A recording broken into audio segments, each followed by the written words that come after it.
You avoid groups when you're with a bass player? I don't personally do that. You may do that a lot. You can. It's an optional thing, as far as I'm concerned. A lot of guys say you should play rootless voicings only, but I think you should play what you hear, and I think a combination is always the best. If you have a theory where you're trying to only play a certain thing or rootless voicings or something, it just can sound a little forced. So, I mean, you could certainly play a lot of rootless voicings when you're playing with or without a bass player. Right. With the bass player, you know, it's easier to get away with them for more longer periods of time. But I like doing both. And it's Come on, Charlie. Come on.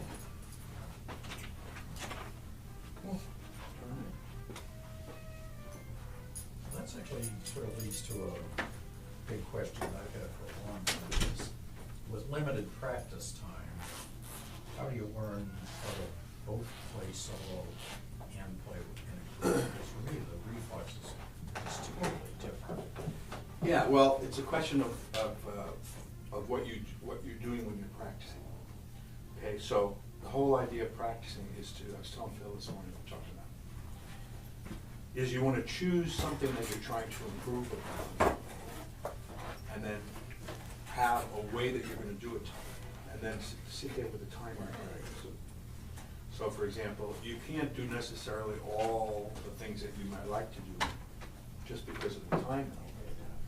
So you have to look at your schedule, and then you have to make a practice schedule that works for you, where you're focusing on whatever elements you want to focus on at that time. So in other words, the next 6 months, maybe you want to work on rootless voicings, or you want to work on solo technique, maybe walking bass line or something like that. And so you have to put aside a certain amount of time, let's say a half hour a day or something, in order to do that. And you have to have your method of practicing that. So, like if you have an hour to practice, maybe you'll spend a half an hour on one thing and a half an hour on another thing.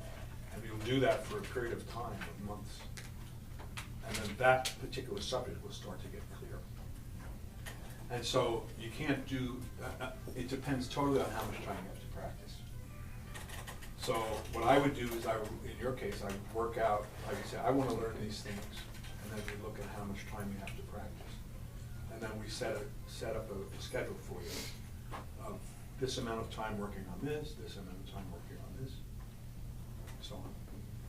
And that's the best way to do it. Otherwise, it's because this field of jazz, and especially jazz piano, is so vast that you easily get overwhelmed with,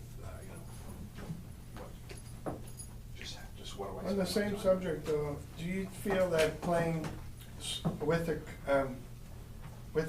bass player is a subset of playing solo? In other words, you're playing completely different voicings in the left hand, not half the same voicing? I feel that playing solo is like I have to think I am the bass player. Right. So as soon as there's a bass there, it totally changes what I'm doing.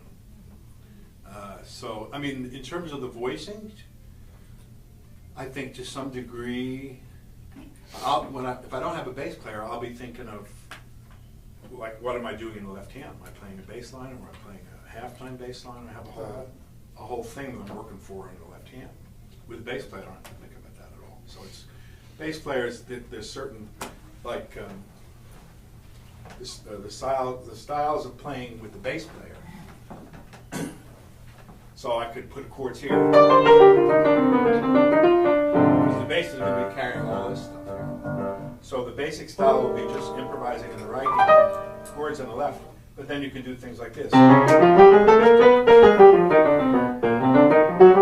the bass, that's really good. Or you can do two-hand chords. That works with the bass too. This doesn't work great with the bass. Depends on the bass player. Some people like it. So there's like a set of ways of playing that works with a bass player, and a set that doesn't. It could overlap a little bit. Sometimes I like to play walking bass while the bass player is playing his.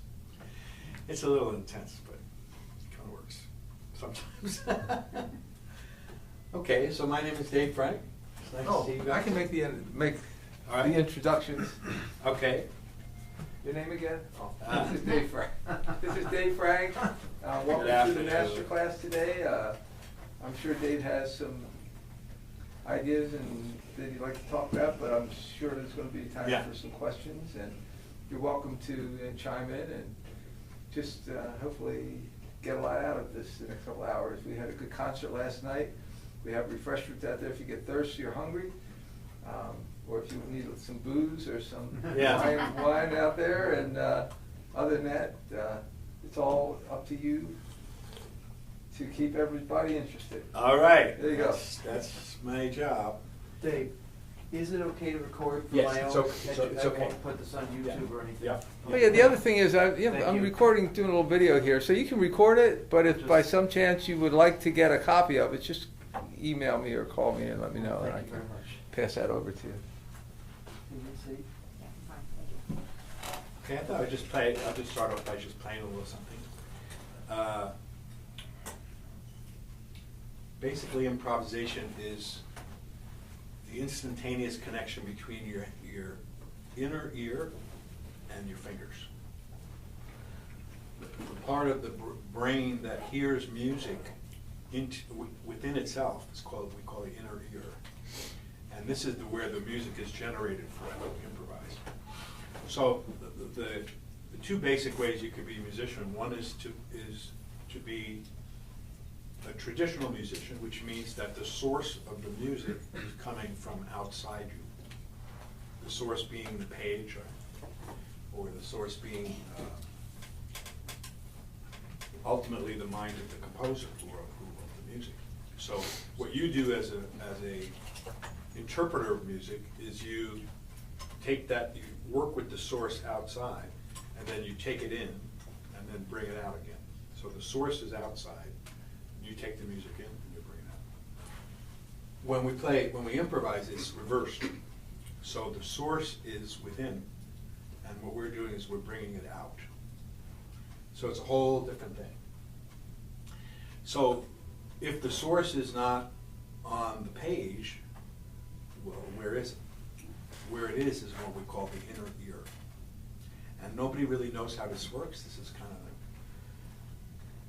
one of the weird things, especially if you devote your whole life to it. And you realize that nobody knows exactly how it works. Nobody even knows close to how it works. We know how you can get there, but when you're there, you still don't know how it works. But that's a big part of the fun.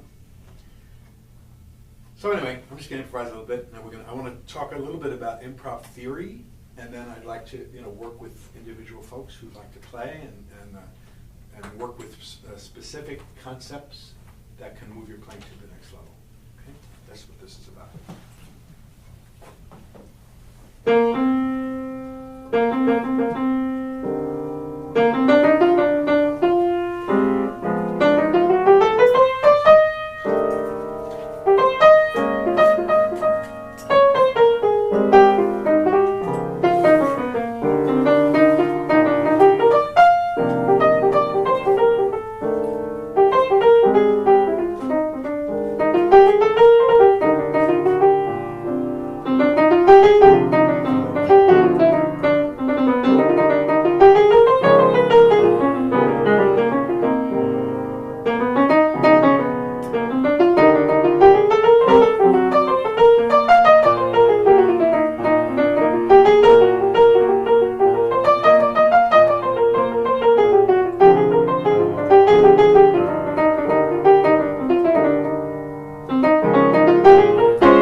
we're starting from.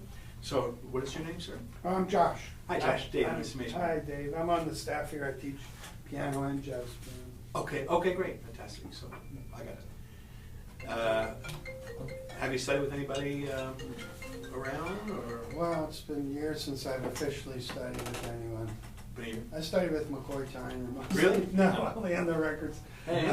Phil knows I like to transcribe solos a lot. Yeah. Okay, great. Old Oscar, old McCoy. Yeah, McCoy from the I like his trio, early yeah trios. early trio, 60s and 70s, Yeah. before he got to There's half dozens records. yeah those records are, and at the end of Train, Right. that's great. Okay, great. Thanks for coming in. I'm So you're- primarily you're a trumpet player, but player. I started taking some piano this summer. Okay. And I thought, you know, started in July, and it's like, oh, well. And also, like, if there are particular things that you were hoping that we would talk about or that I could help you with, that would be fine. I'm not shy.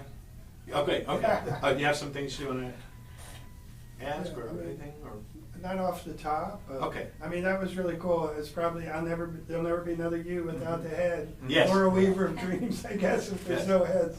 But, yeah, it's cool, man. It's interesting that you didn't play the melody. I heard you refer to it a couple Right. The melody's been played a lot. I'm not doing I hear a lot of Bud Powell in your radio. Sure. Yeah. Well, Lenny had us. I grew up with Lenny Tristano.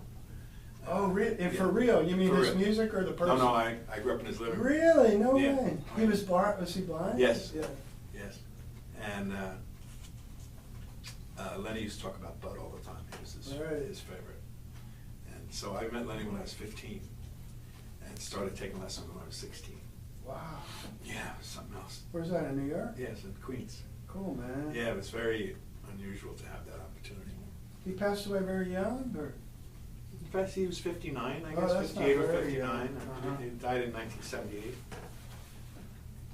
It was amazing. Just being a kid and hanging around with Lenny every week was I can imagine. amazing. Yeah, something else. Okay, so now, do you improvise on trumpet? Improvise on trumpet. yeah. Okay, and do you play in groups and do things Play in like that? groups and do things, and I started with piano this summer, and I was like, this guy comes to the house, he comes, Okay. he's great, you know, Good.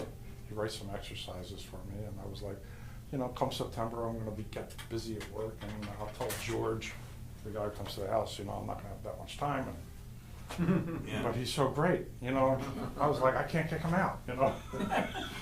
That sounds good to me. So my thing is, because I'm a treble guy, I don't really think Trouble about guy?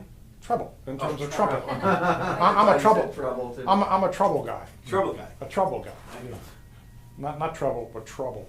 Yes. But since I'm in the treble clef, you know, with the trumpet playing, I'm not always thinking about the bass. So when I do, I would imagine hardly ever. well, no, I'm getting into that, you know, Oh, with for the piano. piano, Yeah. and I don't really think about walking bass lines. So that would be a great thing for me Beautiful. to really learn something about. Excellent. We can definitely get into that today.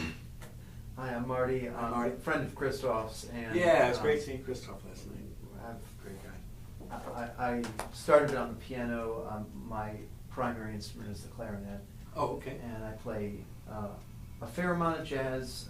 Used to have a group, but now I'm just kind of around town at open mics.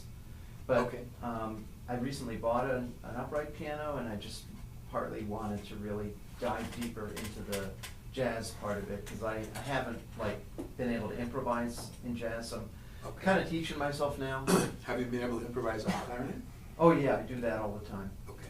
So, but obviously I'm room for improvement there too. Okay, so do you have a Yeah, clarinet here? yeah, it's here. I was Good. really hoping to play the piano today, just That's because I fine. loved what you were doing yesterday, but certainly I could do that too. Great. Whatever you think is best. Excellent. I think it's all best. Looking to learn walking bass, that would really be. Walking bass, okay, terrific. Yeah. Okay, great. Hi, I'm Celia. Hi, Celia. I teach at the Academy, Woodwinds. You teach. Yeah, I have a little bit of. Oh, yes, I piano. think I was hearing that you are wonderful on different instruments. Well, thank you. No, I don't know how I wonderful. asked if you but- played shortstop and left. He said she's terrific. She plays flute and she plays violin and clarinet. So I asked if she played left field or Well, I don't play left field very well. That's, sports aren't, and I appreciate sports, but I'm not a great sports person myself.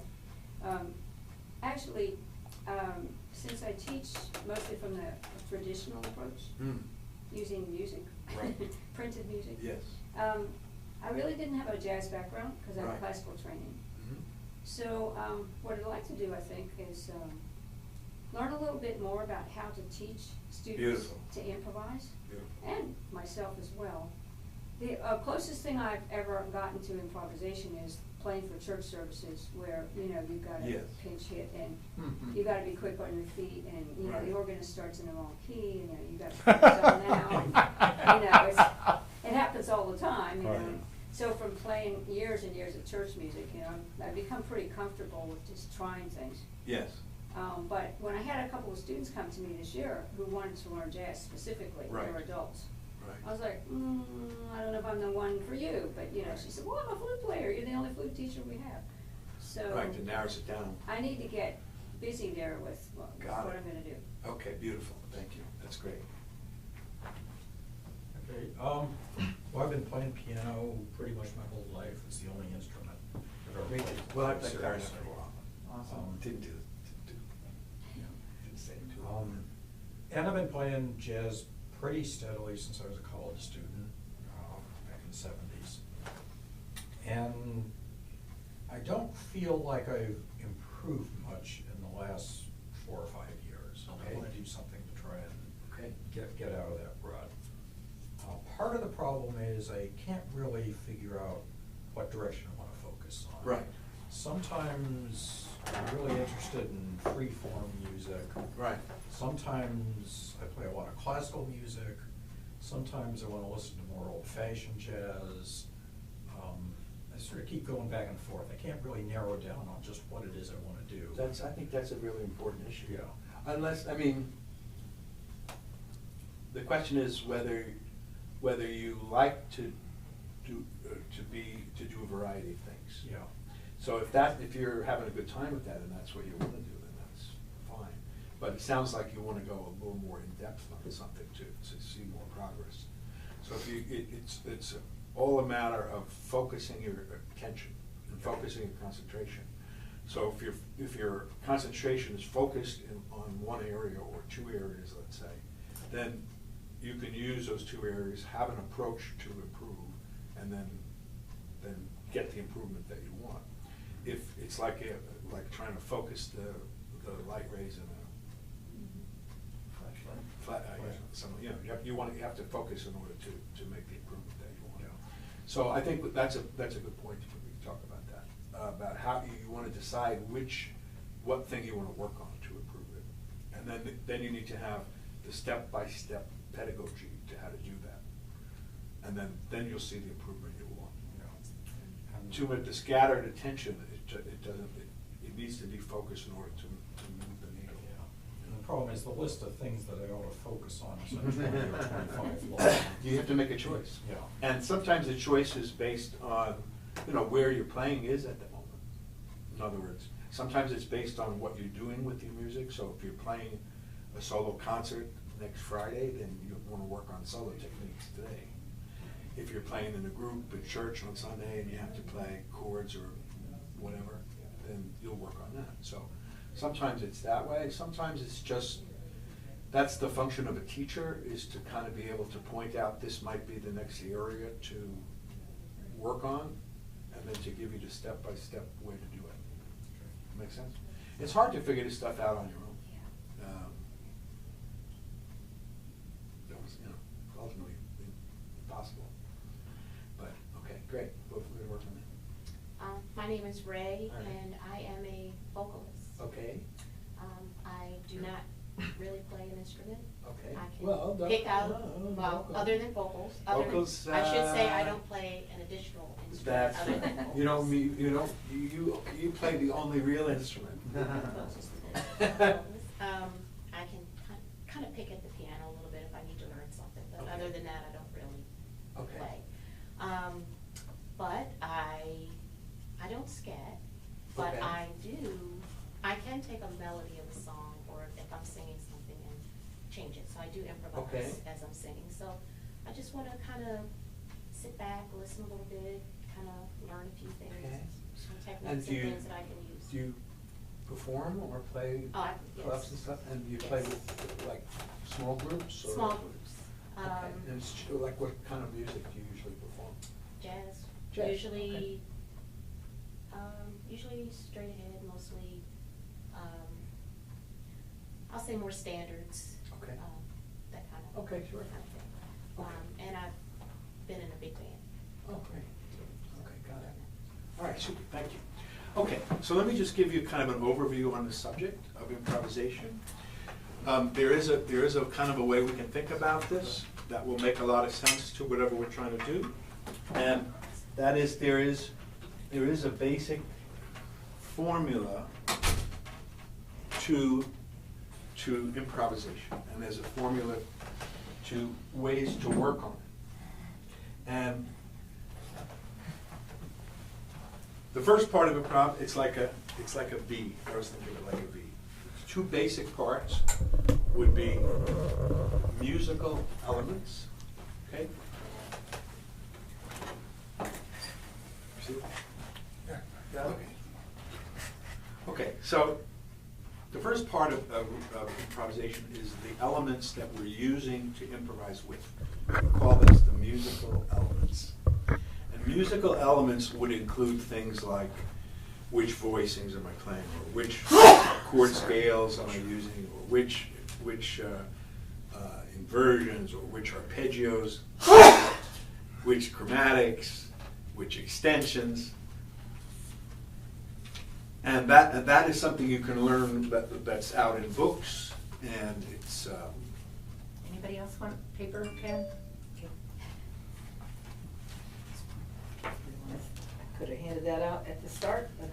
Sorry.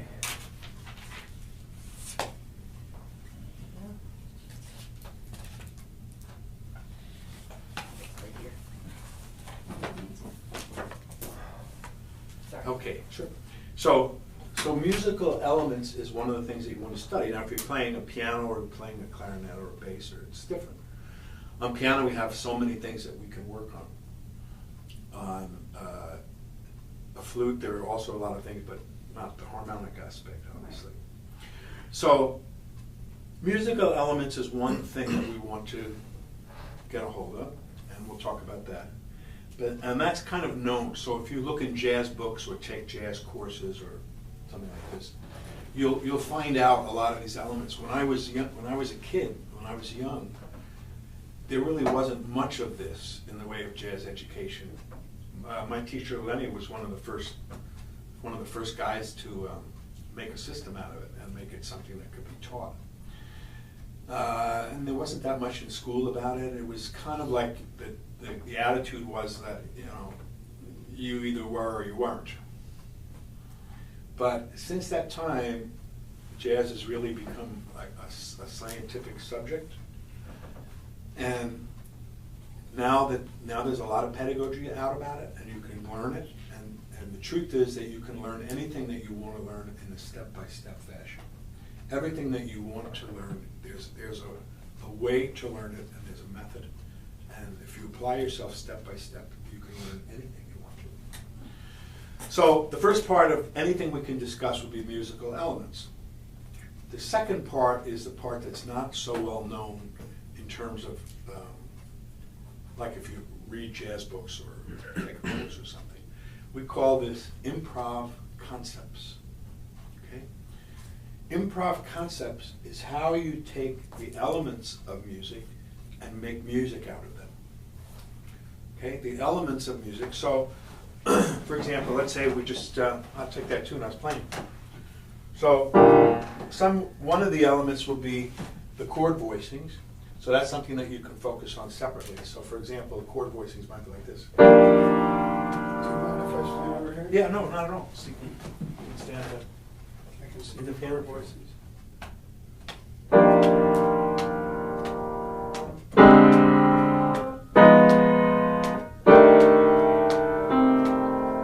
I'm just going to kind of talk about these elements as I go. With chord voicings, the most important thing is the top note, the thumb. And generally what we try to do with the thumb is we generally try to keep the thumb relatively close to each other from chord to chord. Generally, we think about it within about a step if possible. Sometimes it could be a little more. But what we want to get when we play chord voicings is we want to get, here's a melody up here. The thumb of the left hand is actually thought of as a counter melody to the melody in the right hand. So the melody in the left hand, it's a slow moving, like almost like a choral melody. If you can imagine singers.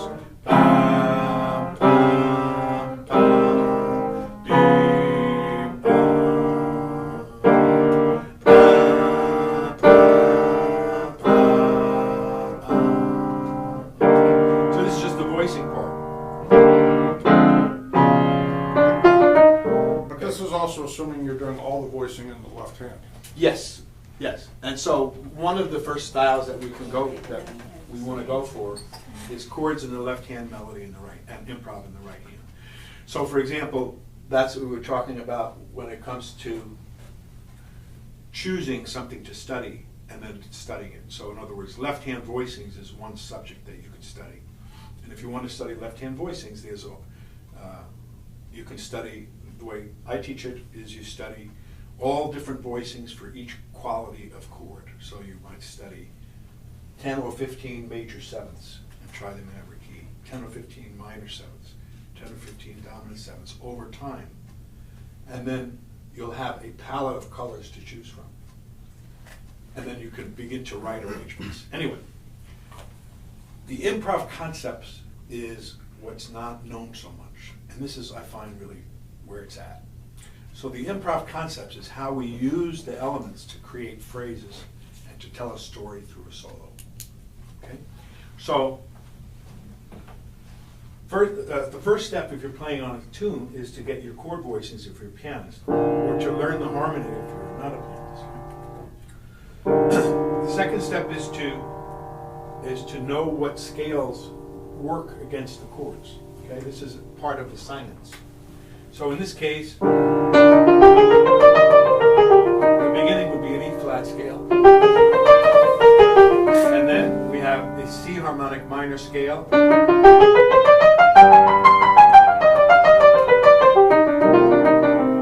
Okay, and now what we would do is we would actually do what we call chord mapping. So the first thing to do if you're approaching a tune is to get the harmonic structure. Second thing is to do the mapping so you know what scales go over the chords. I'm going through this really fast. I'm just trying to give you an overview so we can pick it apart more. Once you know the harmony and the scales, then the most important thing about improv is that it consists generally of swing eighth note phrases. Okay? Now, let me show you this. Okay, so is this clear? So we have musical elements, which is you study and you can learn that. So with the blues, for example, it's really easy. For a tune, it's harder. Improvising on standard tunes is about the hardest thing you can do. Yeah, that takes a lot of study. But it's the improv concepts that you use, concepts of phrasing, concepts of resting, concepts of how one phrase follows another. Bill Evans said that the most important thing to him was always, why does phrase B follow phrase A? How does that work? How do you make that connection? So that's what we mean by improv concepts. Okay. Now there's one. Uh-oh, that must have It's been not a dry permanent. erase. Must have been a permanent marker. Oh. Erase. I'll tell you what I'll do. I'll put it right in here. There's Let's one. get another marker too, because it's going to be hard to get that off. Should I forget about this?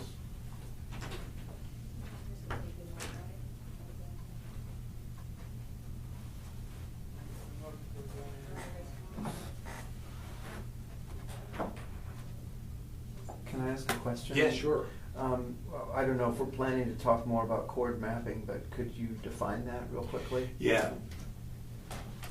The secret to the standards is that the standards, which is a complex 32-bar structure generally, that complex structure is actually reducible to very simple elements. And the simple elements are basic progressions. Okay? So the chord mapping is to take a standard tune and to locate the basic progressions within it. So, the common progressions would be like 2-5-1, 2-5-1 minor, 1-6, 2-5-1, stuff like this. And so you actually take a tune and map it. So you'll write 2-5-1 in E flat, 2-5-1 in C minor, 2-5-1 in A flat, that's another U. So a tune is actually made up, the whole complex structure is actually made up of small, very predictable little progressions. That's what I mean by chord mapping. Okay. And when you do the chord mapping, then the chord scales become clear after that. In other words, if I know I'm doing a 2-5-1 in E flat, then I know that I'll be able to use an E flat major scale for all that. You know what I mean? Right. So I have a couple of classes on YouTube you can check out about this. So when you memorize a tune, basically what's happening in your mind is you have the chunks, you don't have all the Yes. individual chords? I'm thinking chunks. Okay. Okay, I'm thinking that this particular tune starts in E flat and goes to C minor, and Okay. goes to A flat, and Okay. goes to D flat. And that gives me the general structure of the Okay. tune. Okay, and then you go from there. Okay. Okay? Thank you. Sure. Now, the basis of improv, I'm going to give you a little theory and then we're going to try this. There's one basic concept to it. And we can call that, there's 3 parts. Flow, phrase, breathe. Flow, phrase, breathe. So any improv line I'm playing, we're talking about improvising lines.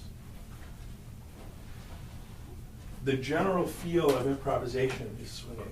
Can I just write on this thing, sorry? Yeah, you can write it with that. You can write it right on the piano if you want. That would only increase the value. Unless that takes it all. Here, this is really what I want to impart today. Because there's a basis to improvisation. Let me see if I can get the old stuff up. Go ahead, I don't want to interrupt your flow right now. Or his phrasing. Or my phrasing. Yeah. Or you're breathing with the breathing. None of that. Especially the breathing. Yeah. Don't forget to breathe as a pianist. Haha, that's true. Got that, Josh? Or? No, I don't Let's know. go. It might be a new one and has to be poked a hole in. Okay. When you hear somebody improvising, it may seem like it's kind of random or that the stuff is just happening, but there are very strong concepts behind how to do this, and if you understand those concepts, you will be successful at it. And so, when we talk about improv, the first part of it is the flow of the swing eighths. The flow of the swing eighths is the basis of the whole subject. When we talk about flow, we're talking about flow of swing eighth notes. Okay? So this is what it feels like.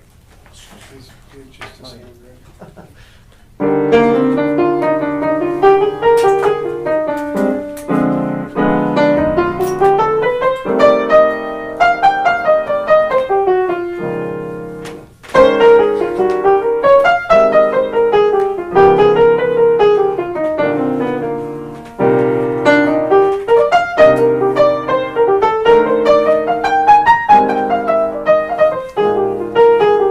Feel that? That's the primary unit of improvisation. And that's actually something I have a big problem with. Okay? Teachers tell me this, and also I hear it when I listen No, back I'm to gonna throw it recordings in. of myself. He's But my probably gonna eighth want notes either tend to be another like one that's. No, he's Ah. sounding almost to like erase that. classical. It's Yes, good. yes, I got it. Or they tend to be We're really good now. jerky.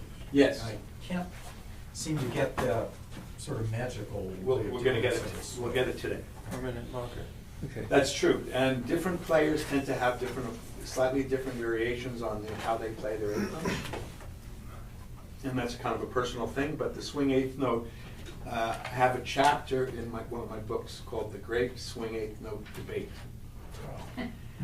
which is exactly about this. And the secret to the swing eighth note is that it's about the feel of it. Mhm. It's not something that you can intellectualize. If you can, it's like, to teach swing eighth notes, it's like you take one candle and you light the other candle. You can't, it's not about studying how to light the candle. You have to get the feel and then you'll feel it yourself and then you can do it.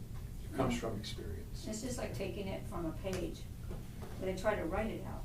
Yeah, It if you try doesn't to. work until you hear it, you Right. feel it, and then you can play it. Exactly. But you don't count it anymore, it's just, you feel it. There's a story that like the world's greatest transcriber back in the 50s, somebody asked him to write out a Charlie Parker solo. And he wrote it out like as best as it could ever be done. And the guy played it, didn't sound anything like it. So anyway, that's a good point. We'll work on that. So the eighth note flow is the secret of improv. Doesn't matter the style. Let me just backtrack.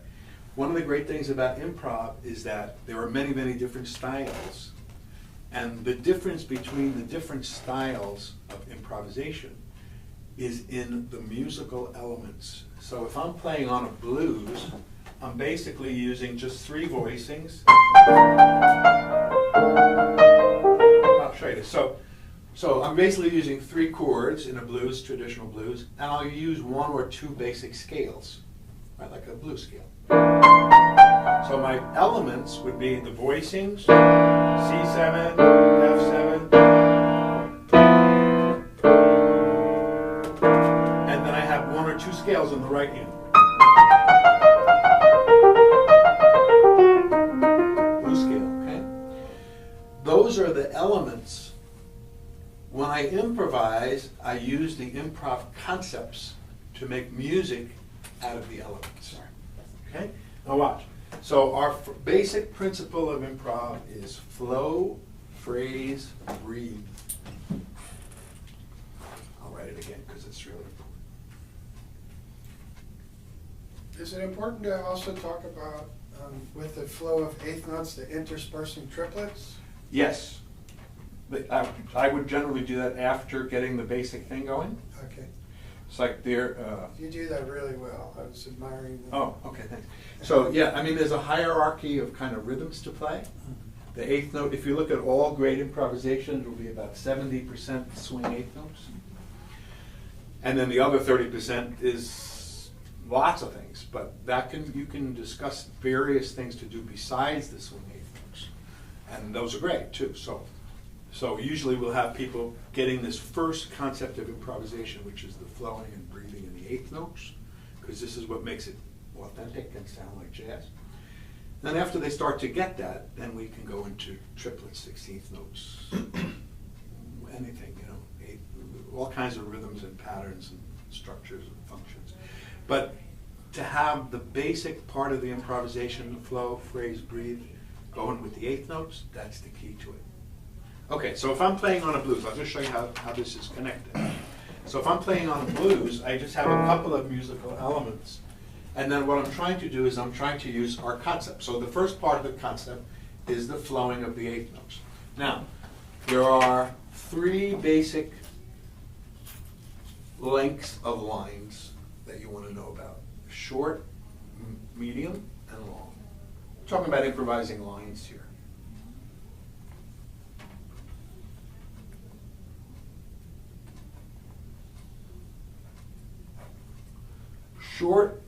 A short improv line is 1 to 2 measures of continuous eighths. A medium improv line is 2 to 4 measures of continuous eighths. And a long line is 4 or more of continuous eighths. Okay?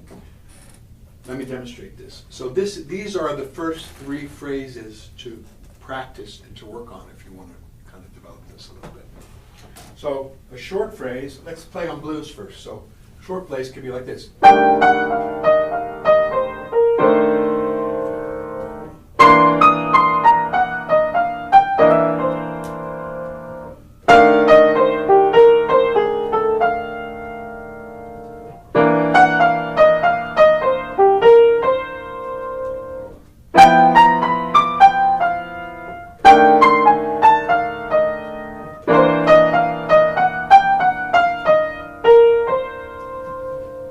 Phrases, 1 to 2 measures. So you see the backbone of that is the eighth note. Now, it is true that in different types, there are different styles of jazz. If you're playing Latin jazz, or sometimes modal jazz, you might use a straight eighth note. That's possible. Swing eighth note is kind of typical jazz, standard, straight ahead jazz kind of thing. And so if we're working on a different type of music, you may get into a straight eighth note thing. But other than that, it's the same. Now watch. So the first thing about improv is to create a short eighth note phrase. So 1 to 2 measures. It's the flow, and sometimes we can, if we say the words slice of pizza, this is a little known esoteric, I think they found this in hieroglyphics in some pyramids. If you actually say the word slice of pizza as you're improvising, you're going to be on, that's going to teach you how to phrase. Watch. Slice of pizza pie. Slice of pizza pie. Slice of pizza, slice of pizza, slice of pizza, slice of pizza pie. Slice of pizza, slice of pizza, slice of pizza, slice of pizza pie. Yeah, we're gonna try this, it works. The only problem with that is it totally works. So the first part of our improv equation is the flowing. Okay, so a medium phrase is going to be 2 to 4 measures.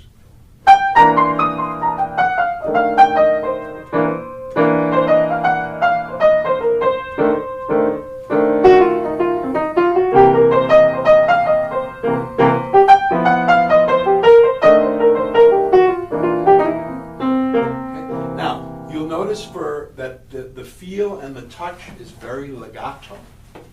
Very, very important part of playing and improvising.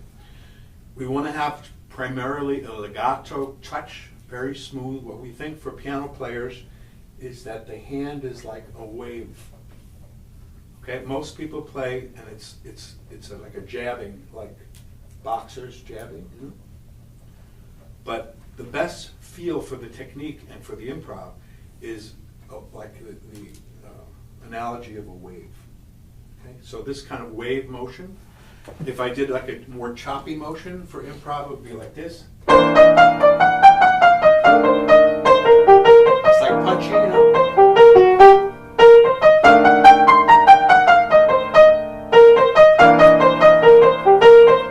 But with the right kind of feel and technique, it changes the whole thing. So if it's very legato, we want the sound of one note to bleed into the next note.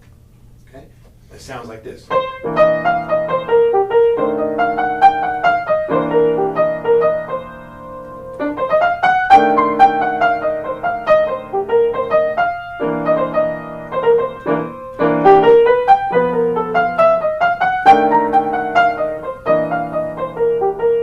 See how that you get that legato feel? You want that for every instrument too. Okay, so the first part of our equation for improv is the flow. The second part is the phrase. Sorry to interrupt. Please. So is flow essentially the length of the little chunks? Is that it? No, or is flow is something more? the continuous feel of the swing eighth notes.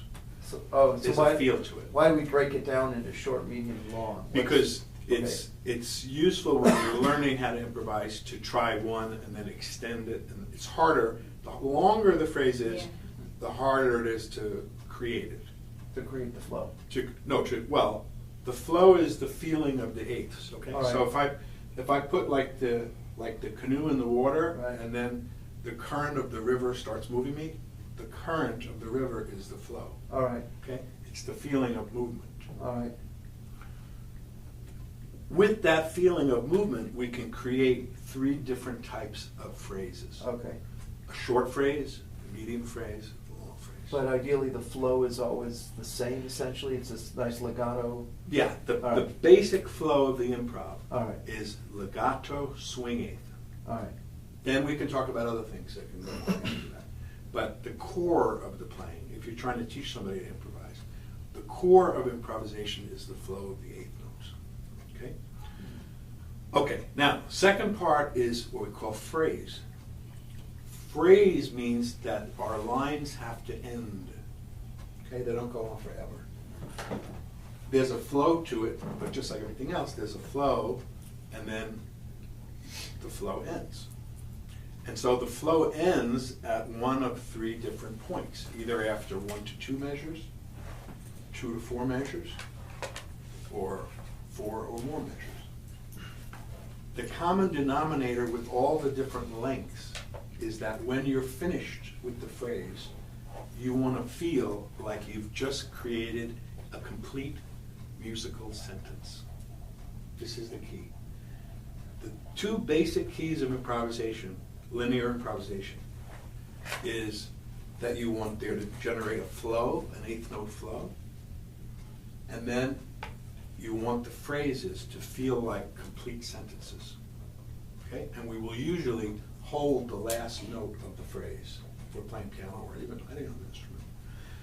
So the basic kind of template for an improvisation is a flow of the swing A's, and then it's going to end someplace that feels complete, and then you're going to end that last note and you listen to the ring of the note. You listen to the ring of the last note. And the last note of the phrase, when you listen to the ring, it will tell you exactly when to start the next phrase. Mm-hmm. Okay, this is the really kind of the esoteric aspects. That a lot of improvisation comes from intuition, but the intuition is something that we all have. You just need to know how to tap into it. The intuition is, if you're a musician, you have an intuition of what a complete phrase sounds like. You just have to learn how to tap into that, which is what we're talking about. So, flowing in the eighth note, creating a phrase of different lengths, and then phrase meaning the end of the phrase. You feel complete. You listen to the ring of the last note, and then you know when to start. You start the next one. This is the core of playing. Okay, it's the beginning, but it's not very well known that this is exactly what it is. It makes it difficult if you don't have the core, right? Like working on your core, you know, like yoga classes. So It all makes sense. what's that? It all makes sense. See? It makes sense. Yeah. Okay. Now watch. I just want to put it in action, and then we're going to try it. Okay. So watch. So let's say I'll improvise on a blues. So I'll do this. I'll start off. I'm going to create a phrase. I'm going to know my elements. My elements are my voicings and the blues scale, you know. And then I start putting them together. So I'm going to start with short phrases. You can generate the feel first. This is my feel. Yeah. It's like a motor. It's always happening, you know. Watch. Okay, you see that? You feel that? That's a complete phrase, right? Feels complete. I hold the last note.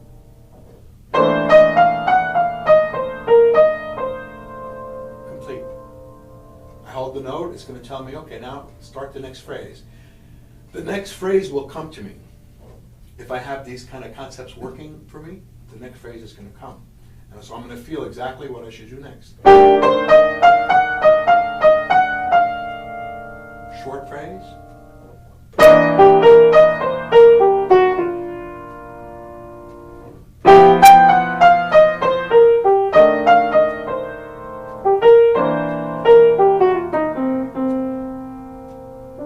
You see how that tells a story?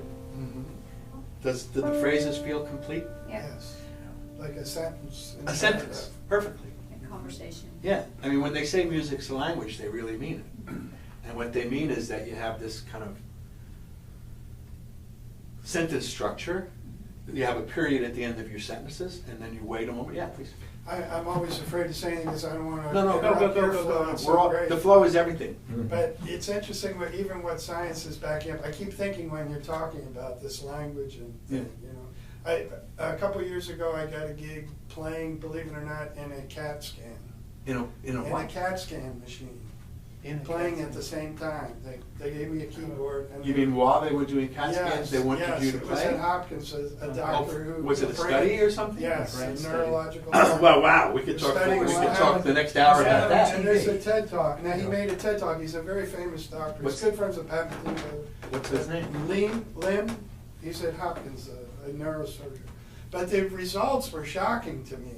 I don't know if it shocked him, but the exact same part of the brain that's used in language is being used while you're improvising. Oh, I see what you're saying. I Yeah. thought you meant you had a keyboard in the room while people were getting CAT scans. No, I was being. That's I was good. getting. I'd like that kind of. I was getting. I was said, getting. what if they want you to CAT play, while I like, was improvising. Franz Liszt or something? You know? So I see. did it They with put a lot CAT of- scan on yeah, you they while did you it with were. hundreds of jazz piano players. Wow. Was it the same? The exact same part of the brain Really? lights up as the language center. And that part of the brain has nothing to do with finances. Other things. It does for him. It does for him, maybe. Okay, now watch. Can I ask? Yeah, please, yeah. When you say the next phrase will come to you, Yes. I can understand that the shape of the next phrase would come to me, but what I can't do yet myself is actually know what the notes are gonna be. And you seem to know what you're gonna do, and are you suggesting that basically if we just tune into ourselves, the notes will come to us too? If we tune into, if we have the right structure of learning, yes. No one knows how the phrases come to you. It's setting up the learning, the system of learning that will bring it to you, okay? So, we're gonna do it in a couple of minutes. I'll Okay, show you how it okay. works. But Okay? surely there must be better choices and average choices as far as starting a new phrase. Like if you started the phrase, it'd probably be a more musical presentation of it than if I, perhaps. Well, I mean, the longer you work with the concepts and have experience, the better you get at it. Yes, you refine it. as Yeah, you- I mean, yes, yeah. It is, when you're improvising, it's always happening in the moment. Mhm. But what happens in the moment for me is a lot better now, hopefully, than it happened when I was 20. Yeah, because you learn. from Yeah, because it is experience. practice and develop. Right. So your ability, it's like if you're improvising speech or poems or something, Right. you start off, but as you get more experience, you'll generally improvise better poems. There's a technical aspect with an instrument, I suppose, maybe except the voice, but probably true. Like, in other words, you may actually know in your head what you would want to sing, but then you have to also know where that is on the keyboard Right. or on the clarinet, so Right. that I get stuck on. Right. Like, I'll have the idea and I can't execute it. Right, that has a lot to do with the speed of practice. Okay. Okay? You want to practice this kind of thing pretty slow. I should sit down. And anyway, we're going to work on this. Okay. Okay, but I just want you to see how this all fits together, and then we're going to try it. Okay, so now I'll try like medium length phrases. Let's say I just have a blues. So I'm dealing with my elements, and now I'm intending to do phrases that are longer.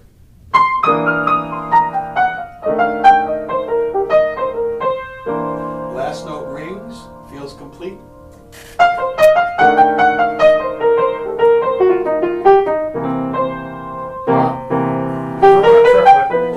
That's our triplet.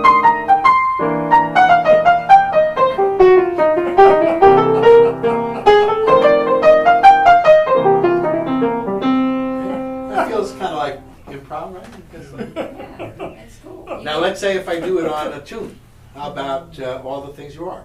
Okay. Okay? Could you also, at some point, stop in the middle of the phrase just to show us what would be awkward and kind of not good? That really helps me to learn, to hear the Yeah, wrong when you thing. hear something. I could try that. That'd be interesting to I hear. could try that. All right, let me demonstrate what improvising Okay. with this concept would sound like on All the Things You Are. Okay? Okay. And then we'll try what you're suggesting. Watch. So I have my chords. Okay, so this is a matter of working. So actually for piano students, I recommend that they write out voicings for a tune. So they'll write out voicings to All the Things You Are and practice them, because For the left hand or both? for the left hand. Or if it's stylized? Say it. If you stylize. Yeah, some- yeah. I mean, there's two-hand possibilities and everything, bass lines and all that kind of stuff. But the beginning of playing would be for most people, left-hand chords, right-hand improvisation. Okay, so I work that out. So I work out the chords, or if I'm not playing the piano, you want to have either an iReal Pro or rhythm tracks or something like that, or you can have somebody Jamie record. Habersol records are good for that, right? What's that? Habersol. Jamie Habersol, yeah. Yeah. Yeah, the new thing is the iReal Pro. Oh. You know this? Mhm. Oh, shush. I know, it's great. Okay, watch. So the first thing to do is I map out my chords, I get myself some voicings. Next thing is I have to know the chord scales and things that I'm going to be choosing from. That's where the notes come from. It's not, you don't have to be exclusive and say this is the only place the notes come from, but you do want to have a schemata that you're using to make it work. So this is what we mean by the musical elements. Now once I have my elements, then I start to create using the flow, phrase, breathe.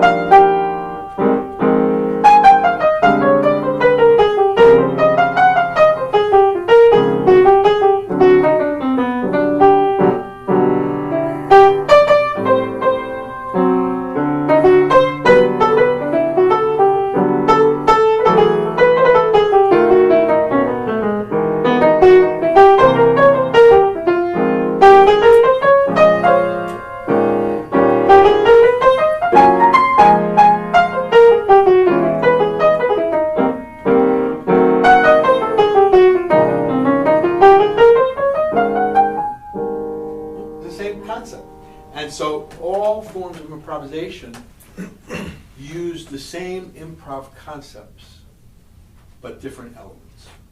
Make sense? Question? Yeah, please. So do you suggest learning the song first before Absolutely. you start improvising? Oh, my, big time. Big time. For at least 3 or 4 decades. And I'm 62. I've been playing on Another You since my bar mitzvah. Yeah, I noticed that. Which I had at 13. Now I didn't convert at the age of 53. For the same I age. noticed that sometimes other musicians don't learn the song first and then they start. Absolutely. And you can definitely tell Mm-hmm. the difference. I'll put it to you this way. Step 1, voicings. If you're a pianist, work out voicings. Study the tune so you know the voicings. If you're not a pianist, then use some playing along tracks or study the harmony, Yeah. you know, so you know what's going on. The harmonic structure comes first. The chord scales and the chord mapping and the scale mapping and all that comes second. So if you're working on blues, then first thing is just to get some voicings. And the second thing is to know what scales, like blues scales and things. And again, we don't want to be confined, but we do want to have a jumping off point. The scales work really, really well as a jumping off point. Then later you can go wherever you want to go with it. First thing, chord structure. Second thing, the chord scales. And then we also have things like arpeggios and extensions and chromatics. I mean, this is the science of jazz. You want to take that step by step. There's a lot of ways to do it. This is like... That's what you refer to as a musical element. Yeah, musical element. So like if you go to the Museum of Modern Art, like very close to where I live, we go there sometimes, and you have a beautiful sculpture, but it has a very big bass to it, very stable bass generally. Without that, it would collapse. So the base of the playing is the musical elements to know what's going on. Once I feel like, and so what that would mean is if I'm playing on all the things, I'll play my chords alone. Okay, I'll just work on the left hand for like a good period of time. So I don't have to think about it so much when I'm improvising. Right? This is what we mean by step-by-step pedagogy, you know?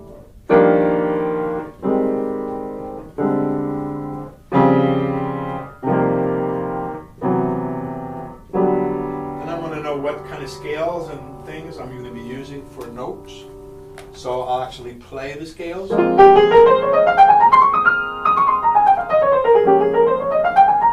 Just the scales. 7-note scale? that? 7-note scales or 8-note scales like That's not really bebop. common knowledge in most of the pedagogy. Seven or eight. Eight-note scales. I mean, adding a note to make it even. Oh, well, like 8-note scales meaning just like a variation. What of they a call major scale. bebop scale. Bebop or? Oh, that would be like a 9-note or a 10-note scale. Yeah, it goes Okay, above the- depends, I guess it depends where you're Yeah. counting too.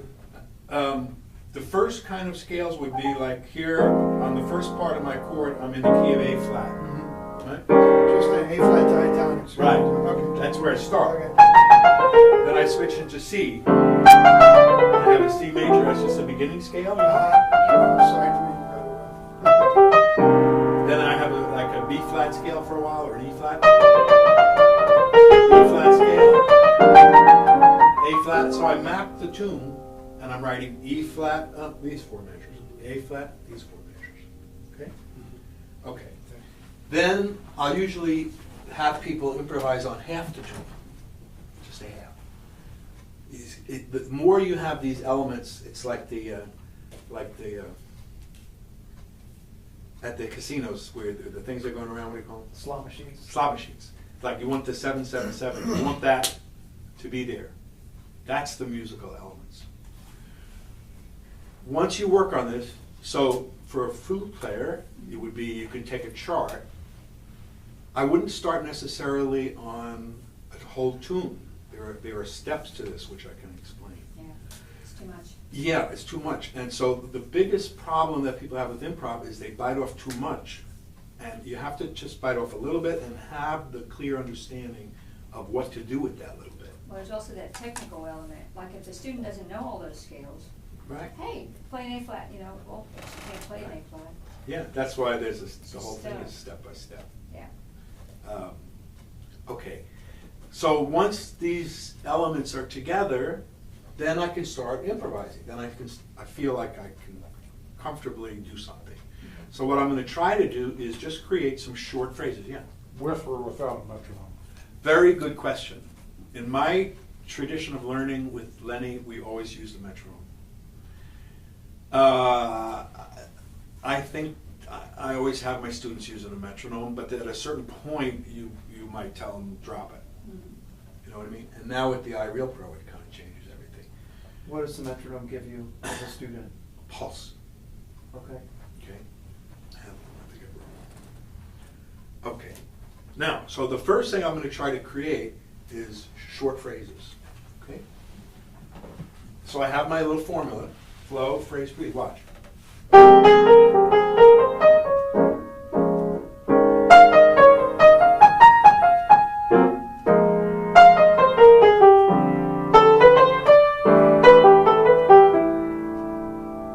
Make sense?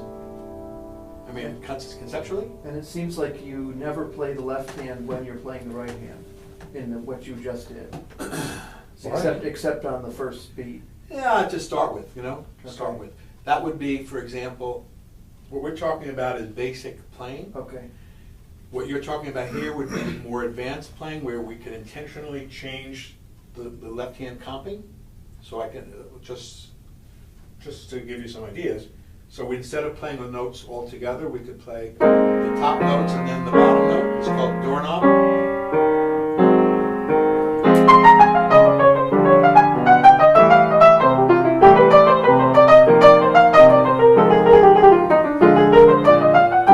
That's another way. There's all kinds of ways we can come. And so that's a more advanced subject. Yeah, that's okay, I just want to see what he's doing. It's interesting though, when you do your phrases, you don't use all 8 beats, you rest on beat 6. You don't know, you're going to, the little birdie's going to take you on its wings and fly. And it may stop at beat 6. or not. Wherever, yeah. Yeah, I want to get into this with you because you're going to have fun with it. But it makes sense, right? Yeah. I think this gentleman made a good observation though, which is you're filling, when you finish your phrase, you're filling It's, into it it's, with your left. yeah, it's like you're comping for Filling yourself. in. I mean, you're Yeah. hitting the dead spaces in between your Yeah. phrases, which is what people do anyway in an ensemble. Right. Right, I mean, that's what a piano player does, they Yeah. hit, in Yeah. between the sax player, he stops and then dut. There's different. Sometimes you want to emphasize. Yeah, let me. Right, but I You just- want a it quick just little occurred to master me. class on this? Sure, go ahead. Okay, ready for this? 5 minutes. Here are different ways to count. One way is steady, standard beats.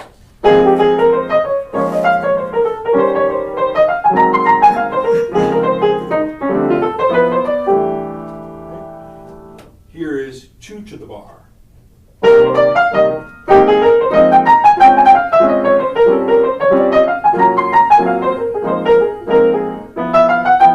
Cheat a little bit. Here is 4 to the bar.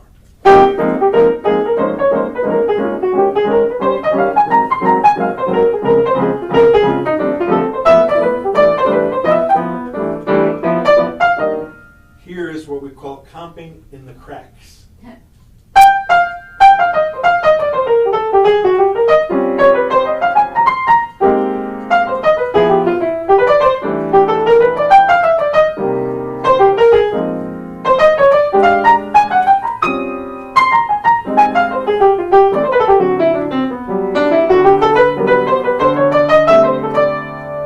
Comping in the cracks is when the right hand doesn't play, the left hand plays.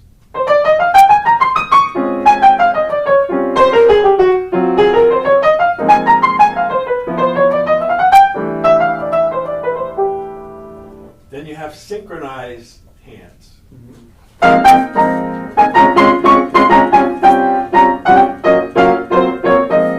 Bill does this a lot. Yeah.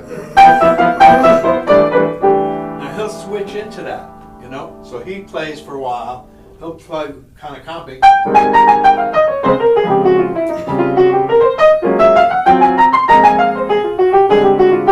Now we go.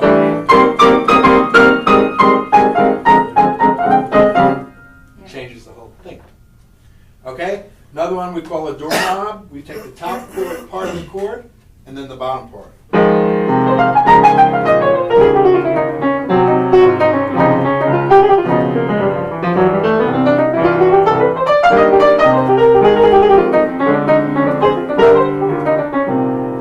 Say that one more time. You call it a doorknob. Doorknob. Yeah, like that. Yeah, turn the doorknob. Actually, So yeah, that works. If we turn it, Yeah, traditional doorknob. yeah, that one, why not? Okay, so you're, Top 3, if you have a 4-note chord, right? top 3 notes, and then the bottom note. Oh, I see. Look. Usually half notes. Make sense? Then the opposite of that is called an oompa. Oompa is the bottom note, and then the rest of the notes. That goes like this.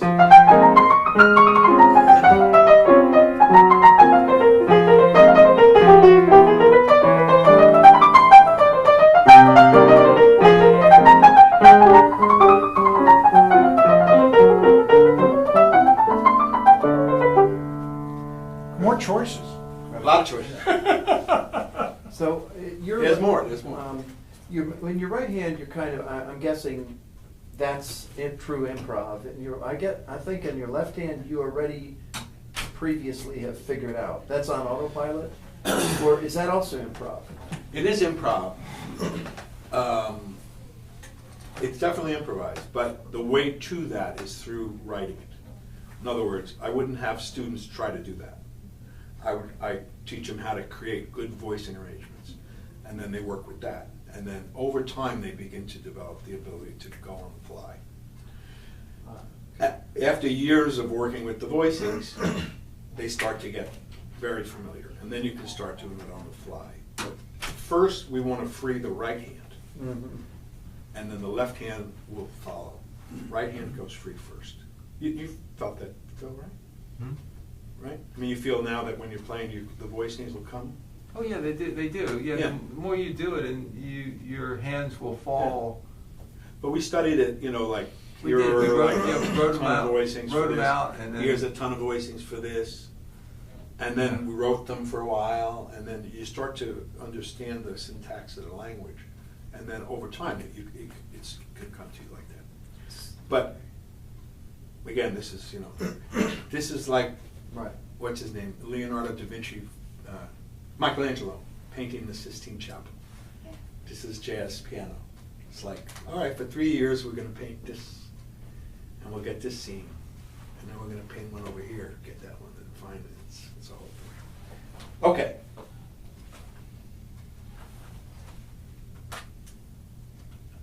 Let's do some playing. Sure. No problem. I want to show you how you can use this, and we'll try to get to everybody. Okay, well, let's set up a playing thing. I have a very funny story to tell you. I have a new Skype student in India. She's a beautiful lady in Bombay, and she didn't know anything about jazz, and I just started working with her a few months ago, and I started introducing her to different players, and one of them was Chick Corea.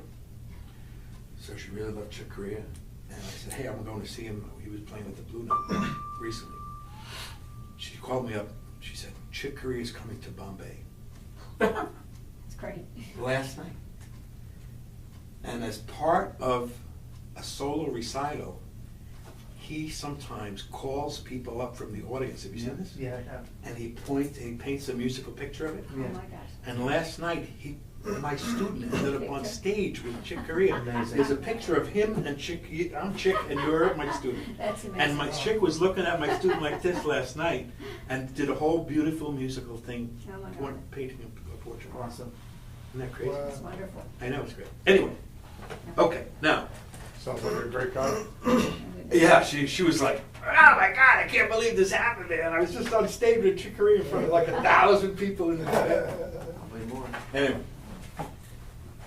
Okay, so what we're going to do is we're going to work blues, okay? Right. Because there are certain structures of improvisation when you're teaching it or learning it that are easier than others. I wouldn't start on a standard tune.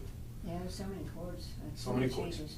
There's a step-by-step approach to this. That's Right. If you're teaching improvisation, I recommend either blues or what we call modal improvisation, where you're using modes. Okay. So, do you know the blues scale?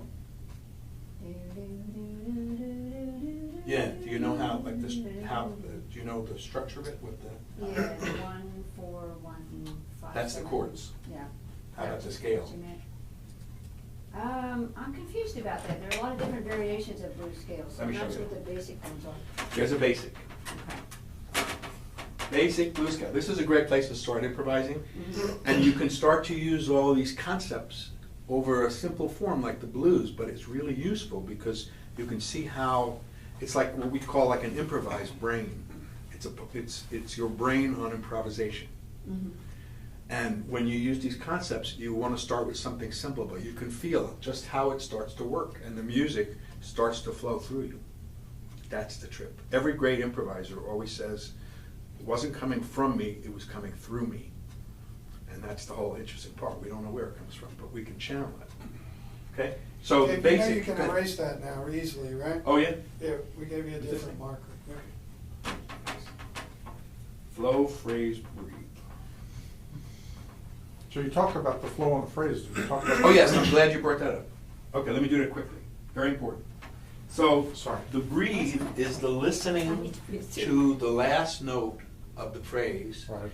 and listening, and when you're listening to the note ring, that's breathe. You're breathing after the phrase through the ring of the note. Okay, watch.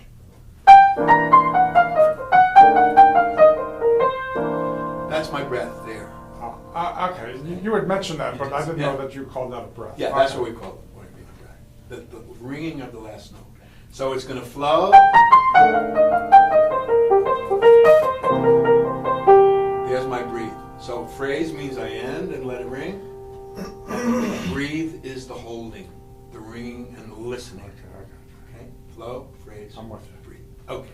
Now, for example, if you hear Keith Jarrett, who's the greatest pianist who ever lived, and he's sick and no one knows what's wrong with him. Wow. He doesn't perform anymore. Really? Oh, Yeah, he had only one concert on the schedule this year, which was at Carnegie. He canceled it 2 weeks before, and he said they said it was due to illness and it will not be rescheduled, and no one has heard from him since. Doesn't Wow. want anyone. We to- don't know what's wrong I mean, some doctor must know. Yeah, I mean, The public doesn't know. Epstein Barr is what he. That's what he for a had while. before, right? Yeah. Yeah, what?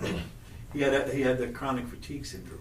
Okay, wow. I figured it So- must be something, because all of his recent releases have been old. Yes, recordings. they had one that just hit, just came out last week. New one. Anyway, but when you, if you get a chance to hear Keith, or if you watch it, it's the most incredible thing, because you can tell when he's playing that he's not only thinking of hitting the notes, he's totally aware of the ringing of the notes.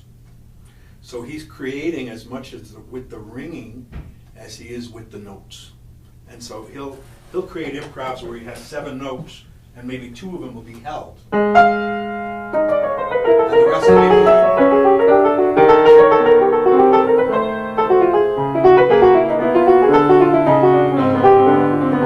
totally conscious of all of it. That's pretty cool, incredible. Anyway, the blues scale. Here's the blues scale. This is the fundamental blues scale. 1, flat, 3, 4, flat, 5, 5, flat, 7, 8. Okay, you take this to the bank. So if we're in C, let's say.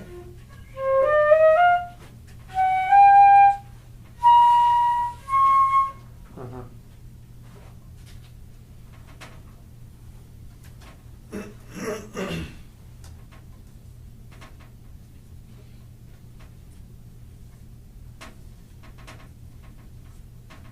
Okay.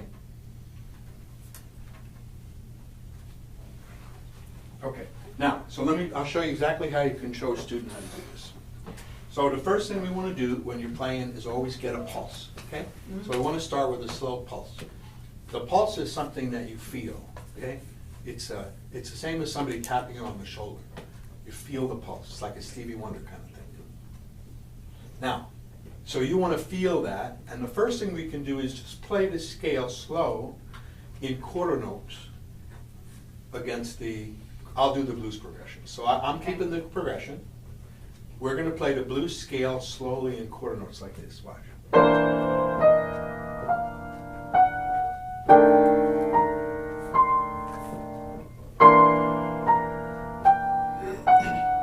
It's up and down, straight. This is like getting to know the field of battle.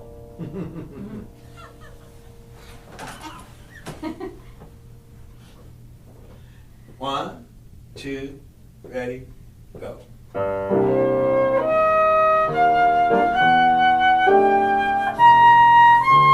You got it. Now we'll descend. That's all. Good. Now just stay with this for a little bit. I want you to kind of wrap your head around it. Feel it. Yeah, good. She's starting to go already. The horse is leaving the barn. Yeah. Right on. Right on, right on, right on. Okay, now let's guide you there. That was beautiful. Now watch. You got that right? Very natural. You are. Now watch. Short phrases first. So what we do is we program okay, here's the concept. There's a little person who lives in your head. It could be anybody you want. It could be yourself. It could be a animal. It could be anything. But there's a little guy who lives in your head, and this little guy knows everything about improvisation. So you have to talk to the little guy and say, okay, now please tell me when the phrase is over. Okay? So we're going to start short phrase, and so I want you to think about just a complete sentence, period, and then hold the note. Okay? And we're just going to go with, we're going to leave this now because you were doing it. Usually I might have people stay longer on the basic scale, and maybe just trying to vary the pattern, you know? Okay. But anyway, you're ready to go. So, We'll see. yeah. Watch. So we're just going to think short phrase, flow, phrase, breathe. 1, 2, ready, go. Good. Now that's it. Now let's start with quarter notes like this. Watch, real easy.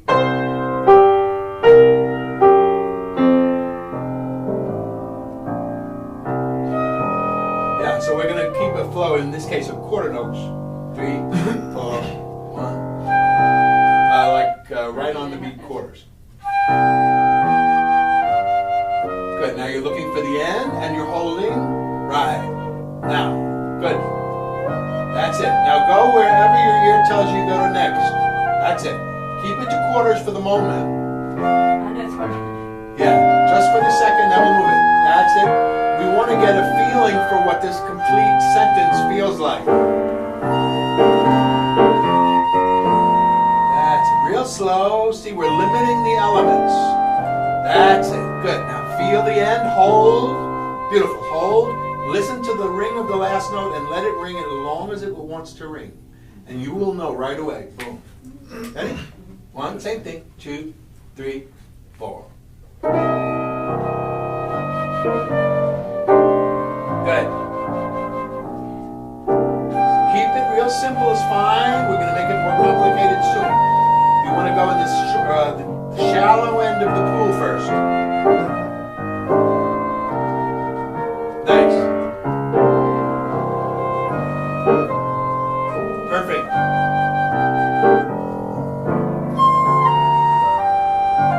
Okay, A-flat's okay.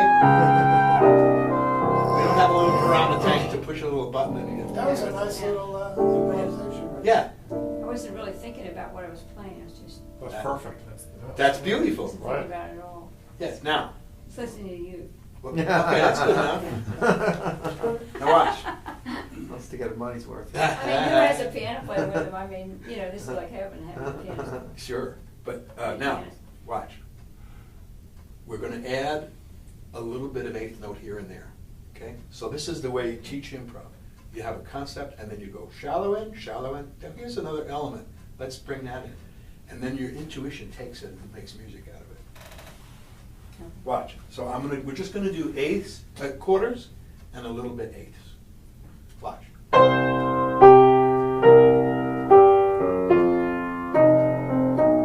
See, I'm still trying to create the phrase. I'm still holding the note. It's just using another element.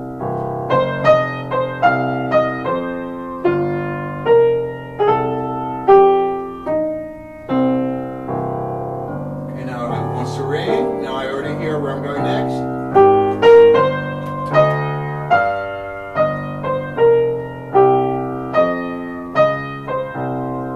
Makes sense? Everyone is a complete sentence, right? So what about the notes to start on? It seems to tend to be tonic, but. Any note in doesn't the have blues to be, scale you right? want. Okay. Yeah. Ultimately, it can be any note, but when we study it, it's good to see. One of the things that makes this work is the limited elements. Limited elements and the concepts of So you improvisation. can give them a starting point. Yeah, you could. You could say start If they're on having C if trouble, you want. yeah, Sure. right. You say start anywhere. You know. Okay. Short phrases. 1, 2, 3, 4. Beautiful.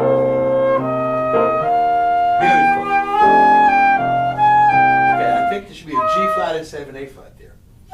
Yeah. Now, most important note in blues is the flat tip. 1, 2, buckle, and shoot. Nice. Good. That's it. Let it sit as long as it wants to. Good. There you go. Good. Let your fingers follow your ears. It's all one natural thing. It's natural. Nice. Good. Take your time. Wrong notes are allowed when you're learning improvisation. No one will write them up.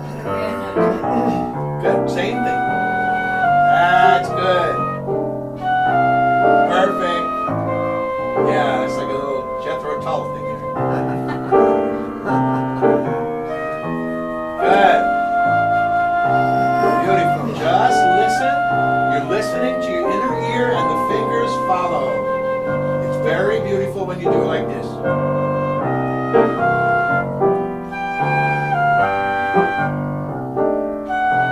Beautiful. There you go. How does that feel? Yeah, it's fine. Feels good, right? Yeah. Now, Wanna stay on the blues notes a lot. Yeah. now we're going to go into all swing eighth notes. Now, when we get to eighth notes, that's when it starts to feel authentic.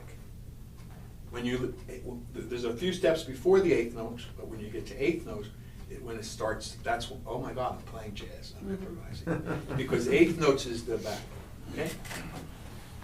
Okay. You don't mind if I? No, please, please.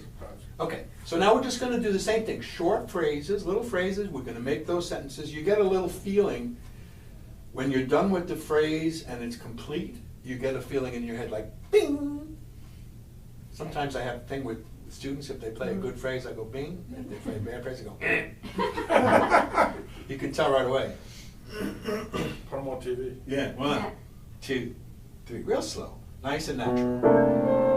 Improvising's totally natural. Understanding the concept, this is a natural human thing. Never met a musician who couldn't do this well, if they understand it. Maybe I have to get out more. Ah, perfect. Perfect. Pause. Yeah. Beautiful. Good. Keep it moving. Keep it moving. Ah, beautiful. You got it. Yeah. More. Yeah. Sounds great. Yeah. Beautiful.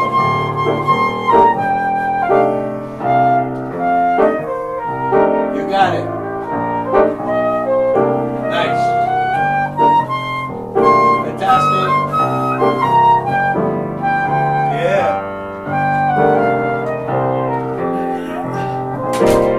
Great. Yeah.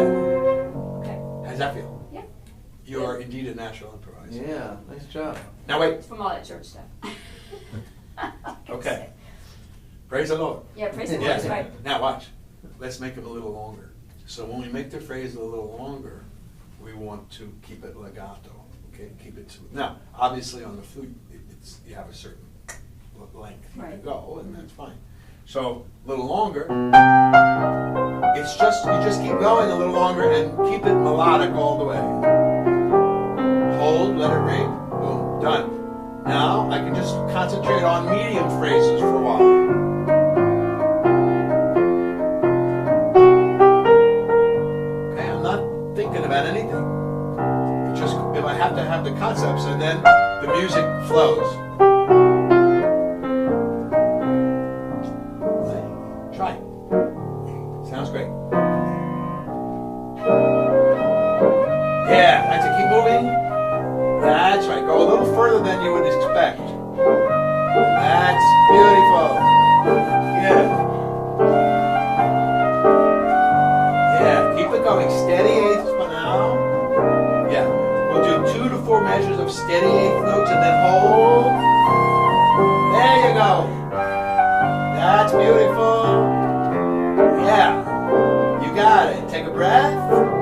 Yeah. Hang with this for a little bit longer. Go ahead. Nice. Good. Now we can mix up short and medium. And you know exactly what wants to come next. It just happens. Yeah.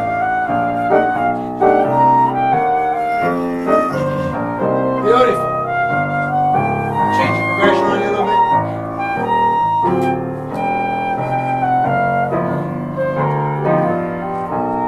Beautiful. Yeah. Yeah. Wow. Thank you. That sounded great. How'd that feel? It was fun. A lot of fun. It felt natural, right? Yeah, How much do you charge per gig? Ha ha. Good question. absolutely nothing. So, This is the beginning. But you see, for students, how that you can work it with them. Yeah, it's just step by I step. have a couple of videos you can watch if you want on YouTube that's specifically geared to this kind of thing. And I'll tell you later. Yeah, what they that are. would be good, Yeah, because it because- takes you deeper out into the point. Like some students are very frightened of improvisation. That's right. It just really locks them up. But didn't we got around that? Yeah, because you do it small Right, steps. you have a guiding concept Yeah, and you deal with limited elements. yeah, that's the key. Then it works. And then you expand it. So just to take it a little further, that was great. Thank you so much. Okay. So if we take it further, then we could add some triplets.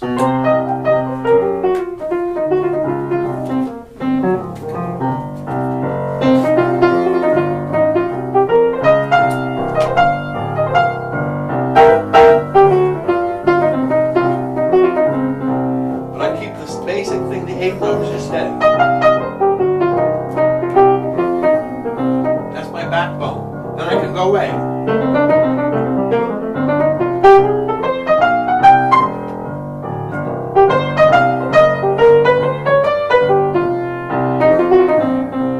Maybe I'll change it all together, put some chords or something. Complete sentence using chords.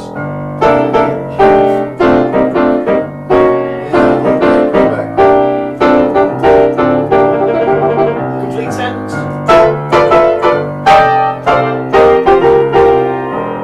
Now I'll use double stops.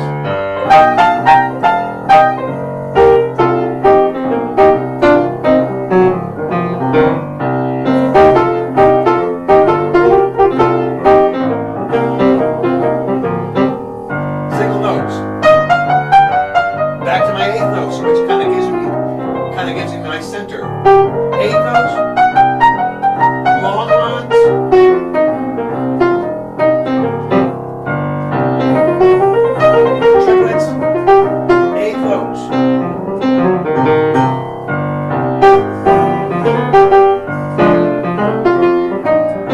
Sixteenth notes.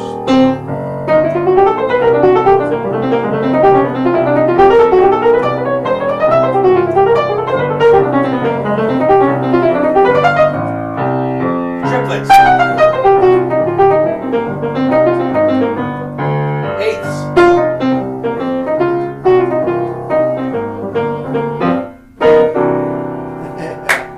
Damn. Make sense? A little bit? Awesome. Wanna play something? Sure, which instrument should I? Well, I mean, you want to try clarinet if that's your main thing? Then maybe we can. That'd be cool, it's. It's up to you. I mean, we can do whatever you want to do. Well, I think I Let's do it. thought You wanna this would do be a piano? little different, because I was trying to play like, get better at the piano. but Oh, okay. This All right, well, go may ahead. not work at all. Go ahead. Show me what you do. Okay, well, I guess on the blues then. Anything. I guess I'll just do.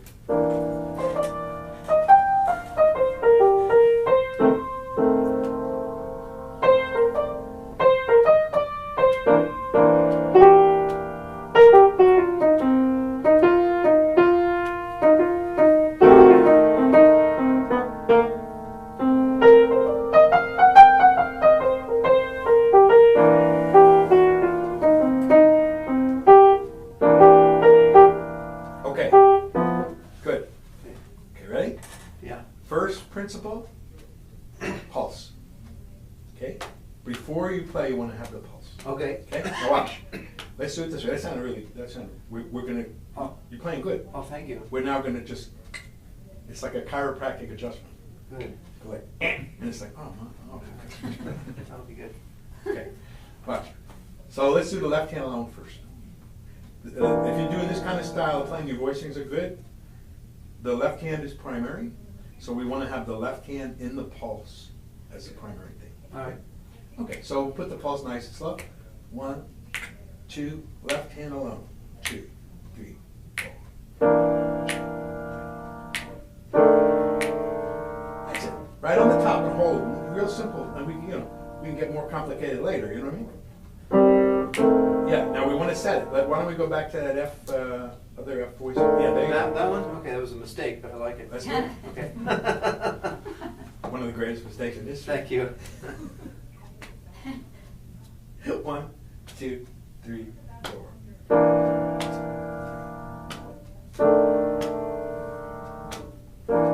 Yes. Yeah, just keep it all the way. Play a chord on every beginning of every bar. 2, 3, 4. Good. 2, 3. Perfect. Nice and easy. Good. That's it. 3, 4. 1, 2, 3, 4. Excellent. Good. Okay, good. Now let's try some short phrases with eighth notes using those voicings in pulse. Okay? Just Watch. on the first beat. Just on the one end. Watch. 1, 2, 1, 2, 3, 4. Start on the C. Sorry. Take your time. Okay. You want to run the chords again one more time? Yeah. See, this is the first thing. Whatever you're working on is to have that left hand Yeah. solid. Because Okay.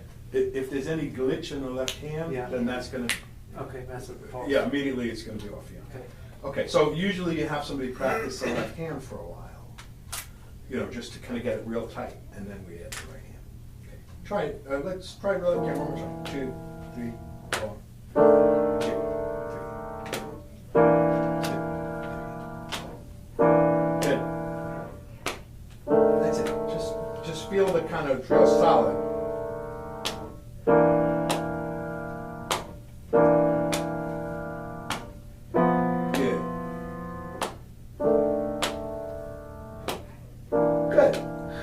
So now we'll add a little right hand to it. We'll just kind of real relaxed, swing eighth phrase, short. Okay. We'll keep it simpler than what you might usually go for. Okay. Because we want to get the base of the sculpture a little tighter before we start adding to the sculpture. Okay. Okay. Okay. So we'll keep it real simple in the right hand. Feel the pulse. 1, 2. I try, feel. Blew it already. 1, slowly. That's it. Stop. That's it. Hold. Good. No, Was that too much? good. No, that was good. It was good. So in other words, we're going to flow, and then we're going to end it, and then breathe, and then let the last note ring, and just listen for a moment, and then you'll know when to start the next one. Okay. 1, 3, 4. I Take keep your time. messing Take it your up. time. Mistakes are allowed. Okay. Mistakes are encouraged. Good. That's it. Good. Hold. Good. Go. That's it. Good. Good. Feel the pulse. Yeah. Right. So the pulse, you're feeling that. Yeah, it's like somebody tapping you on the shoulder, feeling it. That's it. That's it. Keep it flowing. 3. Fine. That's right. So the first thing is to get the form. There's our form. 2, 3, 4, 1. Nice. Good. Try this. Just this. 1, 2, 3, 4. That's it. Good. Good. Now let's maybe go a little bit further. Keep it moving. Keep it moving. Right. That's good. Watch the chords though. Yeah. Then stop. Hold. That's it. Feel the pulse. As soon as you always feel the pulse. As soon as the note rings, you feel the pulse and keep it moving. Yeah. 3, 4. 1, 2. Right. That's it. Good. The technique, like a wave in the hand. It's a wave. Don't think jail. Think wave. Yes. Good. Take your time. Good. Keep it flowing. That's it. Make your phrase. Hold. 3, 4. Hold. That's good. That's good. Keep moving. Yeah. Nice. Yeah. 3, 4, 1. Good.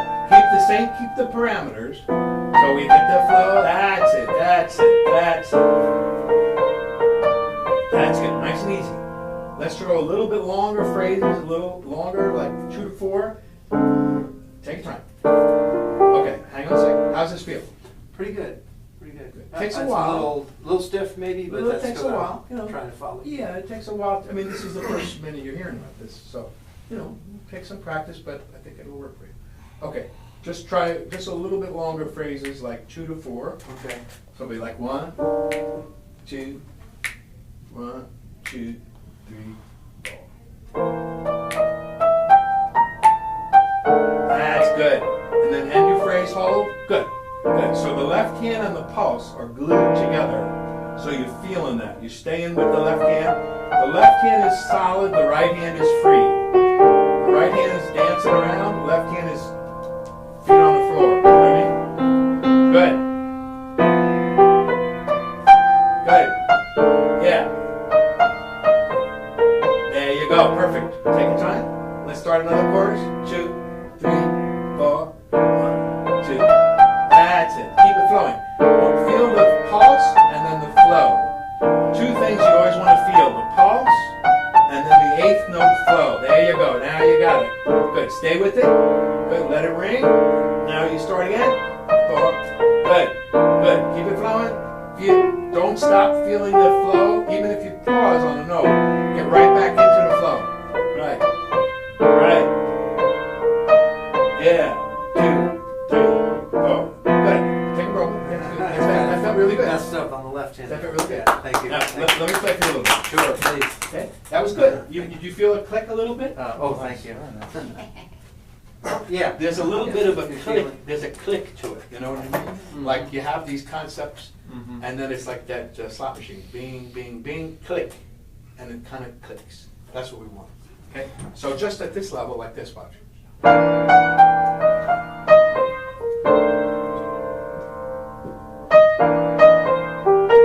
2, 3.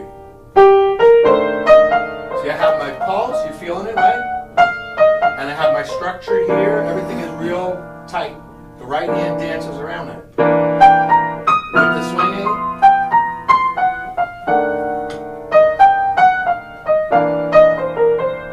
1, 2, 3.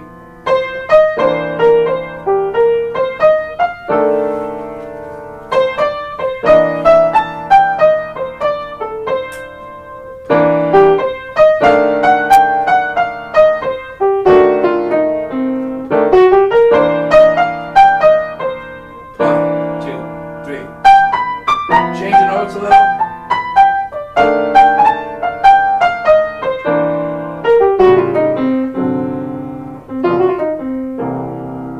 Try it. The key is the pulse, the flow of the eighth note, and the making the complete phrase. Okay. Okay? Take it easy. 2, 3, 4. Yeah.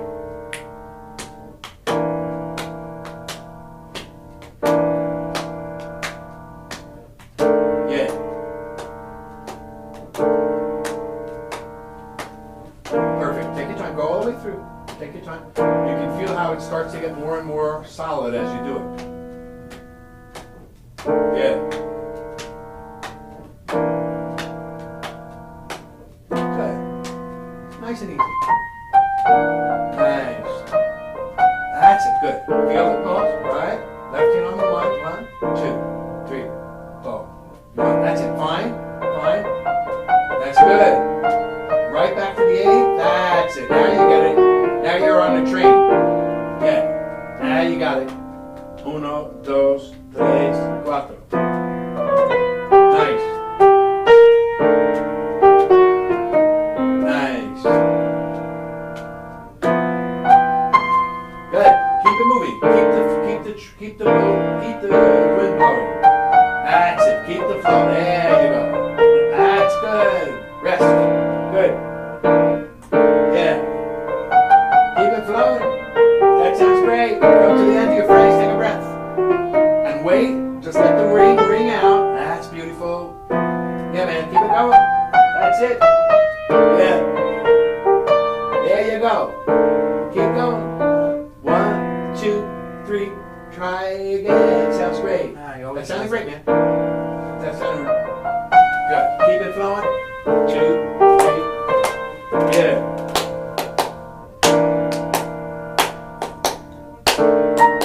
Good. It's good to go higher sometimes, go lower, but don't lose the right hand flow. As soon as you can let it sit and then get right back in the boat. That's it. That's it. There you go. Triplets are good. Come to the end of your phrase. Hold over. Doesn't matter if you're doing triplets, eighth notes, whatever. Forward. 1, 2, 3, 4. Good. Good. Keep flowing in the right hand. Don't lose it. That's it. Keep it flowing. Forward. 2, 3, 4. Yeah. Nice. Good. Sounds good. That sounds good. Come to the end. Take a breath. Wait. Hang on. You can go higher if you want. Yeah. Go up. That's it. Change the range. Yeah. Yeah. Beautiful. Yeah. You're right there. Yeah. Go ahead. One more. Let's do some long phrases. Just now keep it going a little bit. Now, eighth notes.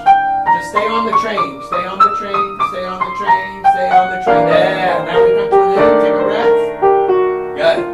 1, 2, 3, 4. Right. Good. 1, 2, 3, 4. Yeah. Nice. That's right. You see how the left hand could trip up? That's important. Yeah. Good. Yeah, man. Yeah. How's that feel? Yeah. Oh, yeah, really good. That was great. Thank you. You made it. That was totally it. It was hip. It was hip. It was hip. It was at the, Hip enough. at the beginning of hip. Okay. that Thank make you. sense? Yeah, that was really cool. It's cool, right? Yeah. This is how you can apply this to anything you're doing. If you're playing a tune, it's the same. Chords, scales, start with some short phrases. If you're playing a modal thing, you're doing the band, you know, whatever it is, this is the way to do it. How, you know, this might be too advanced, but at some point I would guess that would get boring, and so how do you Absolutely. add other stuff? Probably by chorus the- 3 or 4. Yeah, so. Yeah, you want, that's just an stride, aspect. or something, or what? You could do that if you want to. You can choose what kind of left-hand element you want to use. Okay, it could be different voicings, so that's the easiest thing, is to have, for C7, have Okay, 4 or change 5 it up. voicings that you can go to. Or now you're talking stylistically, stride, or walking bass, or halftime bass, or. Okay. Yeah, if we have All time, kinds of things. I'd love for you to talk about walking bass. Ah, okay, let's talk about walking bass. If we do have time. Is that good? You felt that, right? No, it was great, thank you. It's good. Appreciate that. It's a feeling, and Yeah. it's made up of these elements, and if Yeah. you take it step by step, all of a sudden you realize, I am doing it. Yeah, thanks a lot. All right, cool. Very nice. Nice. All right, left-hand bass. All right, what is this? Let me give a quick demonstration, because this happens to be the only thing I've done since I'm 6 years old. No, 12.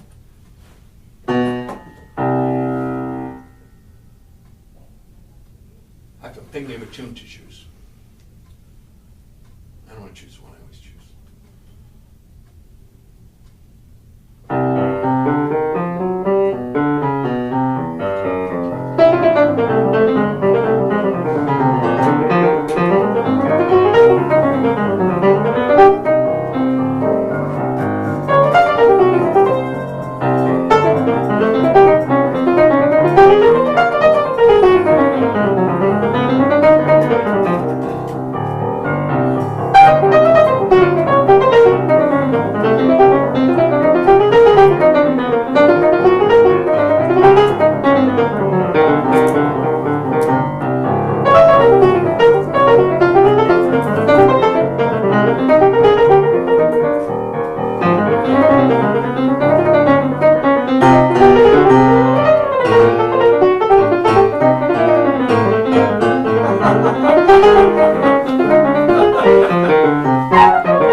All right, now, actually, okay, I'm gonna write the name of some classes that you can watch on YouTube, because I have the whole entire method that we started today, I have the whole thing up there for free. Don't tell my wife. For the walking baseline, there's a class called the Walking Baseline Clinic. And it's like an hour or an hour and a half. It goes through the entire subject. It's what I'll show you. For the beginning of the improv, like we were doing, there's a class called Beginning Improvisation Using Modal Vamps. Beginning improvisation using modal vamps. And another one called Breakthrough to Improv. This is a blues one. Okay. Breakthrough to Improv, okay?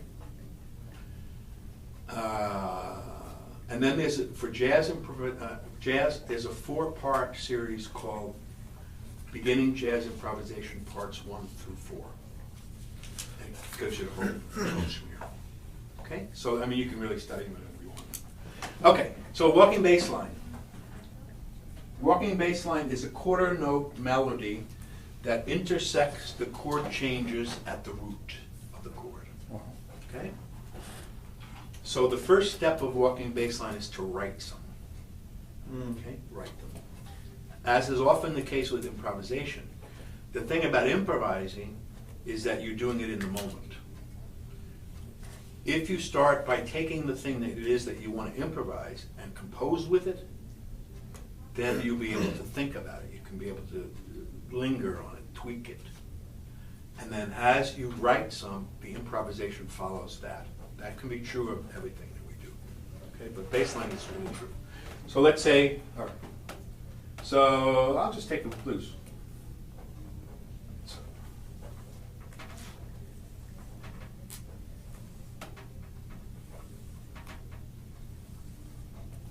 just give it a little.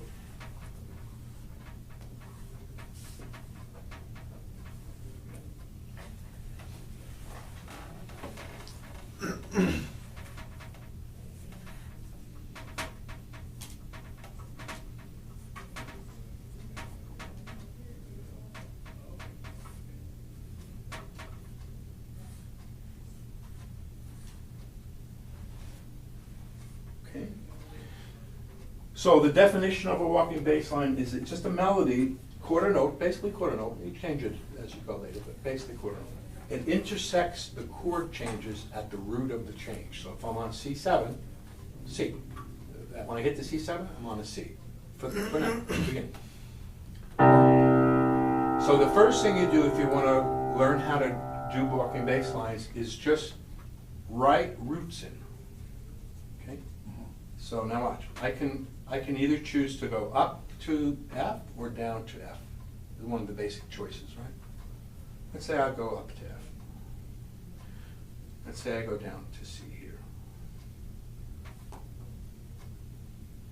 Let's say maybe I go down to F here.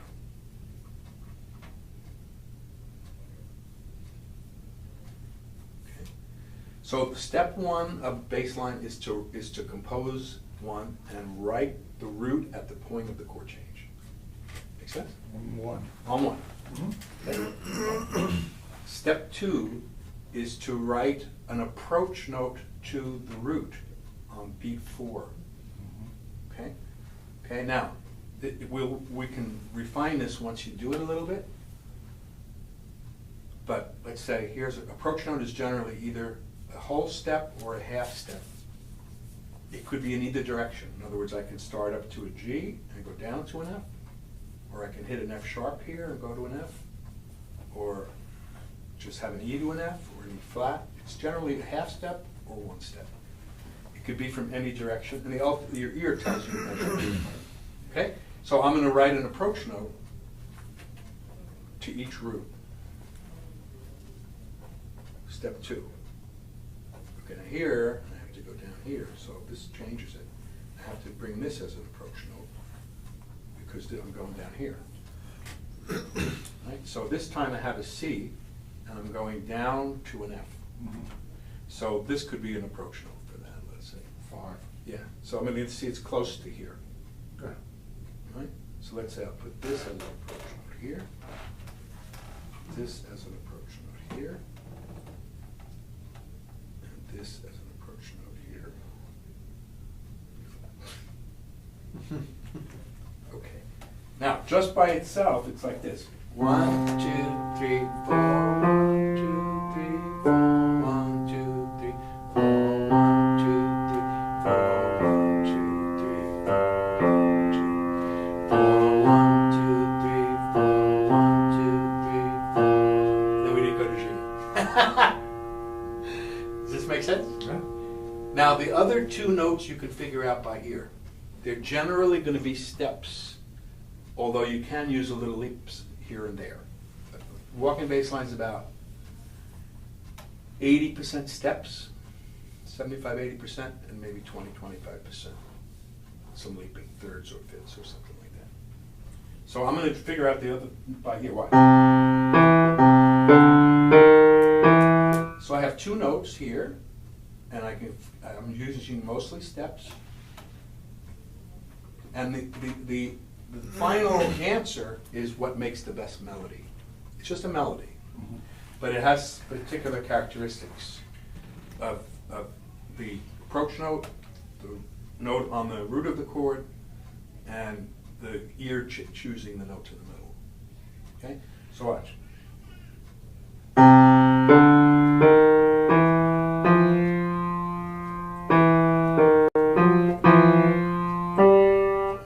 notes I wrote. Here we go. Changes.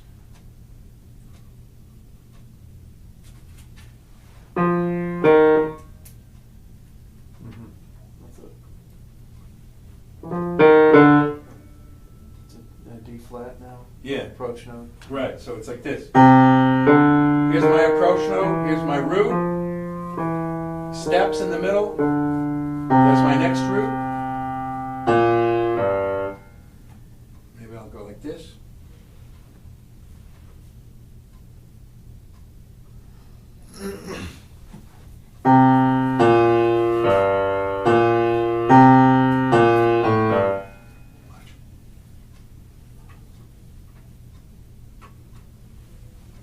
Here's the first one, watch.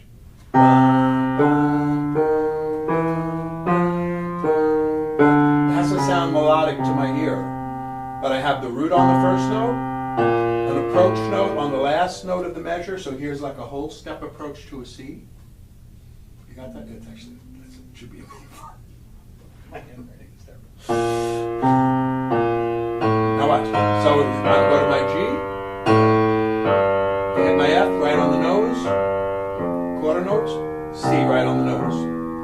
So I'm creating a melody using roots on the quarter tones and then approach tones on beat 4. Does that make sense? Yeah. Watch. I'll improvise a couple. Watch.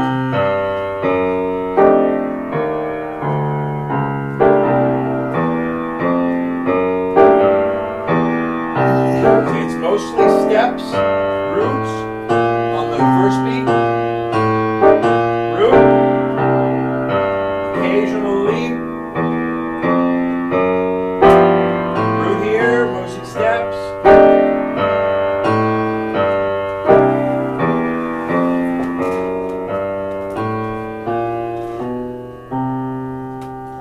Got it? So the first thing I would do is I would write bass lines.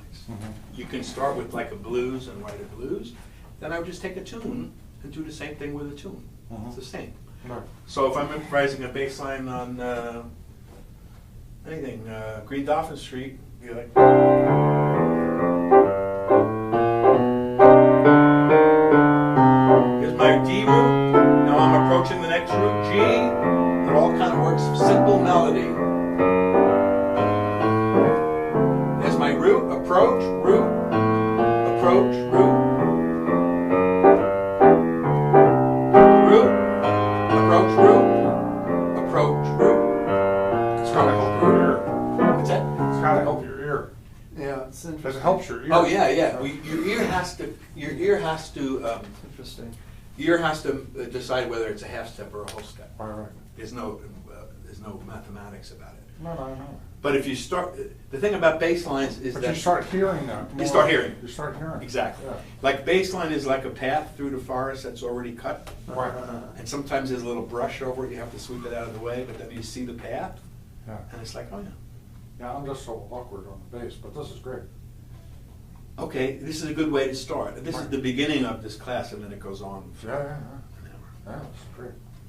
This is cool stuff. You want to say something? Sure. What do you want to say? Any song? Yeah, let's play that one. Okay, any song. How about Bye Bye Blackbird? Okay. Yeah, What key do you see? You can do it in F. Okay. All right. So you just want to kind of show me what you usually do when you. Sure. Okay. Introduction. I don't know if I know this tune. I'll figure out. We'll find out if I know this tune or not.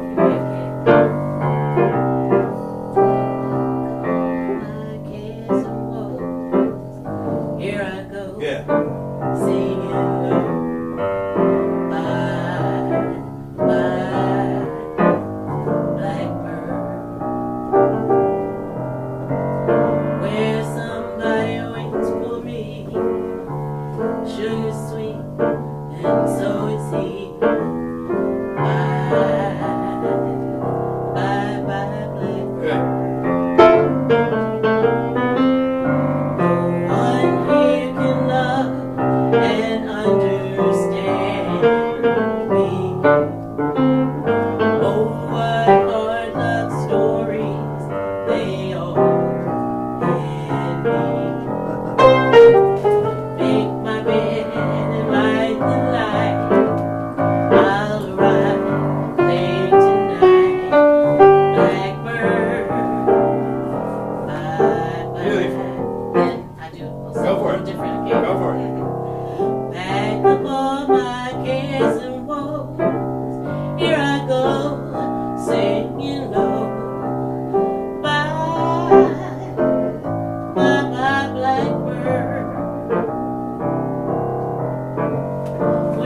That sounded great.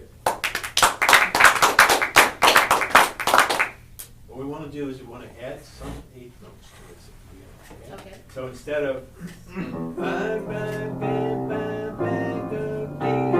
now what you're doing is you're doing a great syncopation of the melody, right? So now if we add a little bit of eighth notes in there, it's going to start to get more like scatting. Okay. So it's what?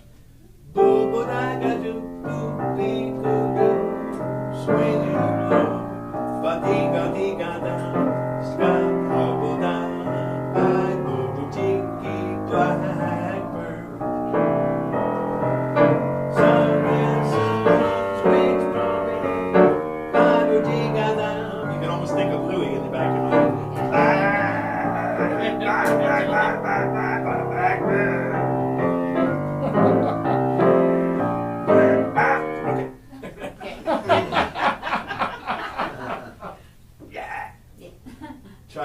Try this. Just a little bit of eighth notes in what you Okay. do. Do what you do, but just think of adding a little bit of that swing eighth. Okay. 1, 2, 3, 4. That. Yeah. Here I go. Yeah. Singing low. There you go. Bye-bye. Yeah. Bye-bye-bye. Yeah. Blackbird. That's it. Where somebody Yeah. waits for me. Now a couple of eighth notes. Ba go dee go do. Machine is always Ba go dee go do. working. Bye-bye. Yeah. Bye-bye, blackbird. Nice. Where somebody waits for me. Do-do-do-do-do-do-do. Yeah.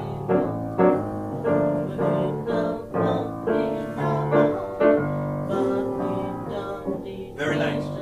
Yeah, you got it. Now you can combine them, and you can sing the words and put eighth notes or just scat. That's it. You got it. You got it. Right? Yeah. I'll do some simple scatting. Watch. Yeah. Watch. Just simple eighth note short phrases. Watch. Do-ba-do-be-ah-boo-doo. Could be around the melody. Boo-dee-ga-da-boo-doo-dee-doo-dee-doo. Do-ba-do-ba-dee. Ba-ba-da-ba-doo. Ba-ba-do-ba-dee-ga-doo-da. Ba-ba-dee-ga-da-ba-doo-ya-ba. Ba-ga-doo-ga-da. Ba-ga-doo-ga. Ba-ha-ha-ha-ha-ha-ha-ha. Bye-bye-blackbird.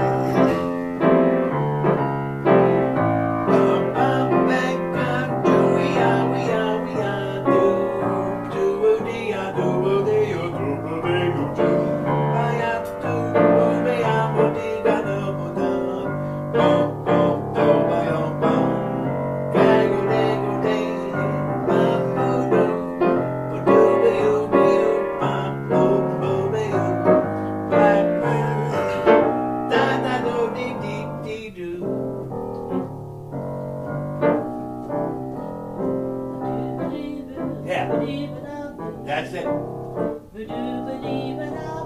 You got it. Yeah. You got it. Yeah.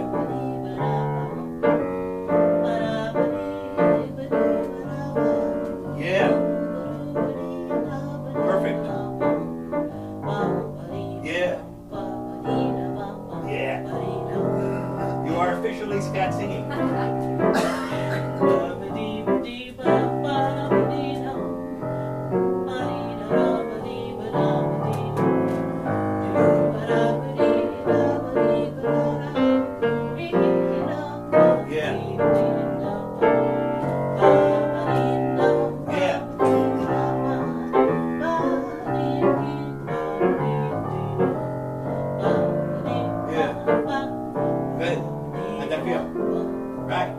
Now we'll make it a little longer. Watch.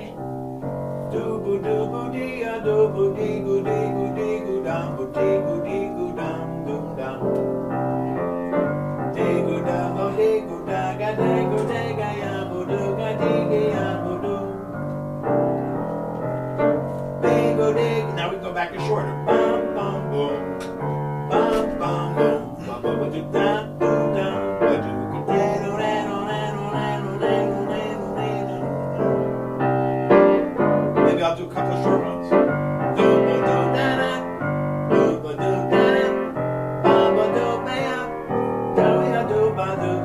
Longer. Bo-bo-da, bo-da, bodega-ya, bodega-yo, bo-da-yo-bo. Ba-go-de-ga-do, bo-da-go-de-ya-do, ba-yo, de-go-do, bo-bo-de-ga-do.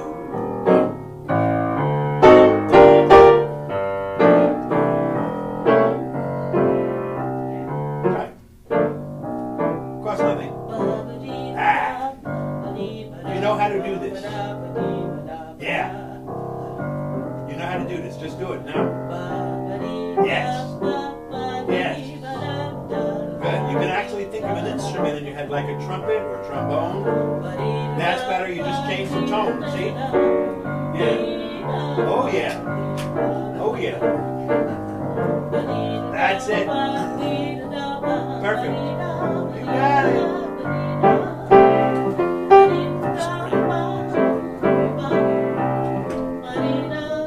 Yeah.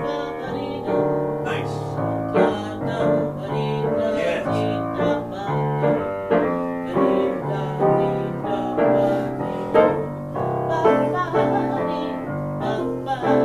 Yeah. Beautiful. Yeah. Yeah. Oh man. Ideas, that helps me Excellent. with some ideas. The only thing somebody didn't tell you yet is the eighth note. You sing beautiful, you have all of the feeling and the ideas. The thing that makes it scatting is the eighth Eighth note note. flow. Okay, And you already know how to do it because we've heard it for years with all the greats. right. But that's the little piece of, like, each of the improv thing is a puzzle. If there's a piece of the puzzle that's missing, as soon as you put that piece in, it's like a Thank you, that helped. That was fun. That helped. Yeah, because I've never, I've always, like I said, I can take a melody and I can like switch Yeah, that yeah, thing yeah, around and yeah. do whatever, but I just hadn't been able to get that This is a scattered. piece of information nobody ever gave you. Yeah. That's the key to it. So if you listen, so now you can listen to the greats like Ella and Louis and all these guys, and you'll see, oh yeah, that's the basis.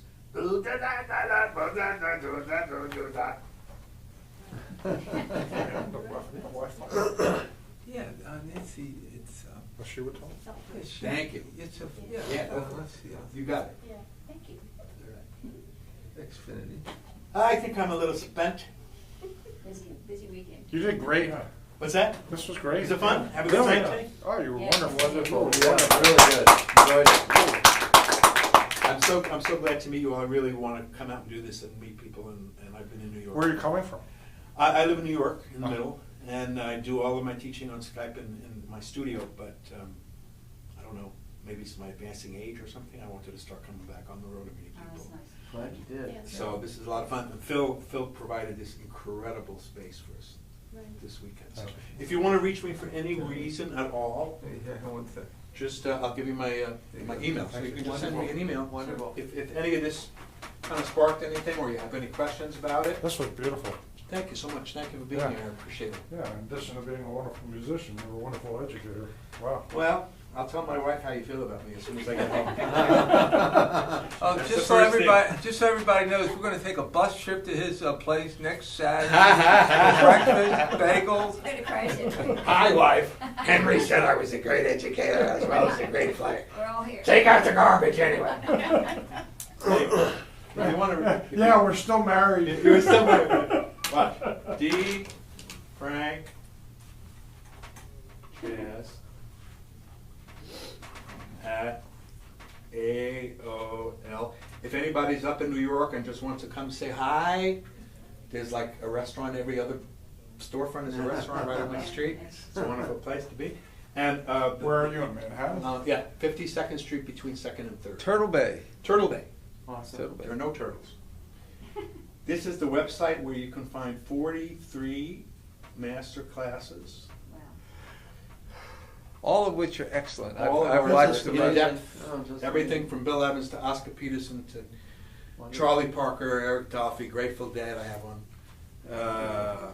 Errol Garner, Walking Baseline, Yeah, Jazz. and if I can chime in, sometimes he'll post where they're going to be doing the next master class. I've been to the one on Keith Jarrett that he did up in New York. I went to one up in Cunningham's piano in Philadelphia, where he did an interview and a master class with Pat Martino, Oh, yeah. and they've been just excellent. So, When you say a class on Keith Jarrett, you have Keith Jarrett there? No, Okay. I do have Dick Hyman, and I have Pat Martino. Okay, that's pretty cool.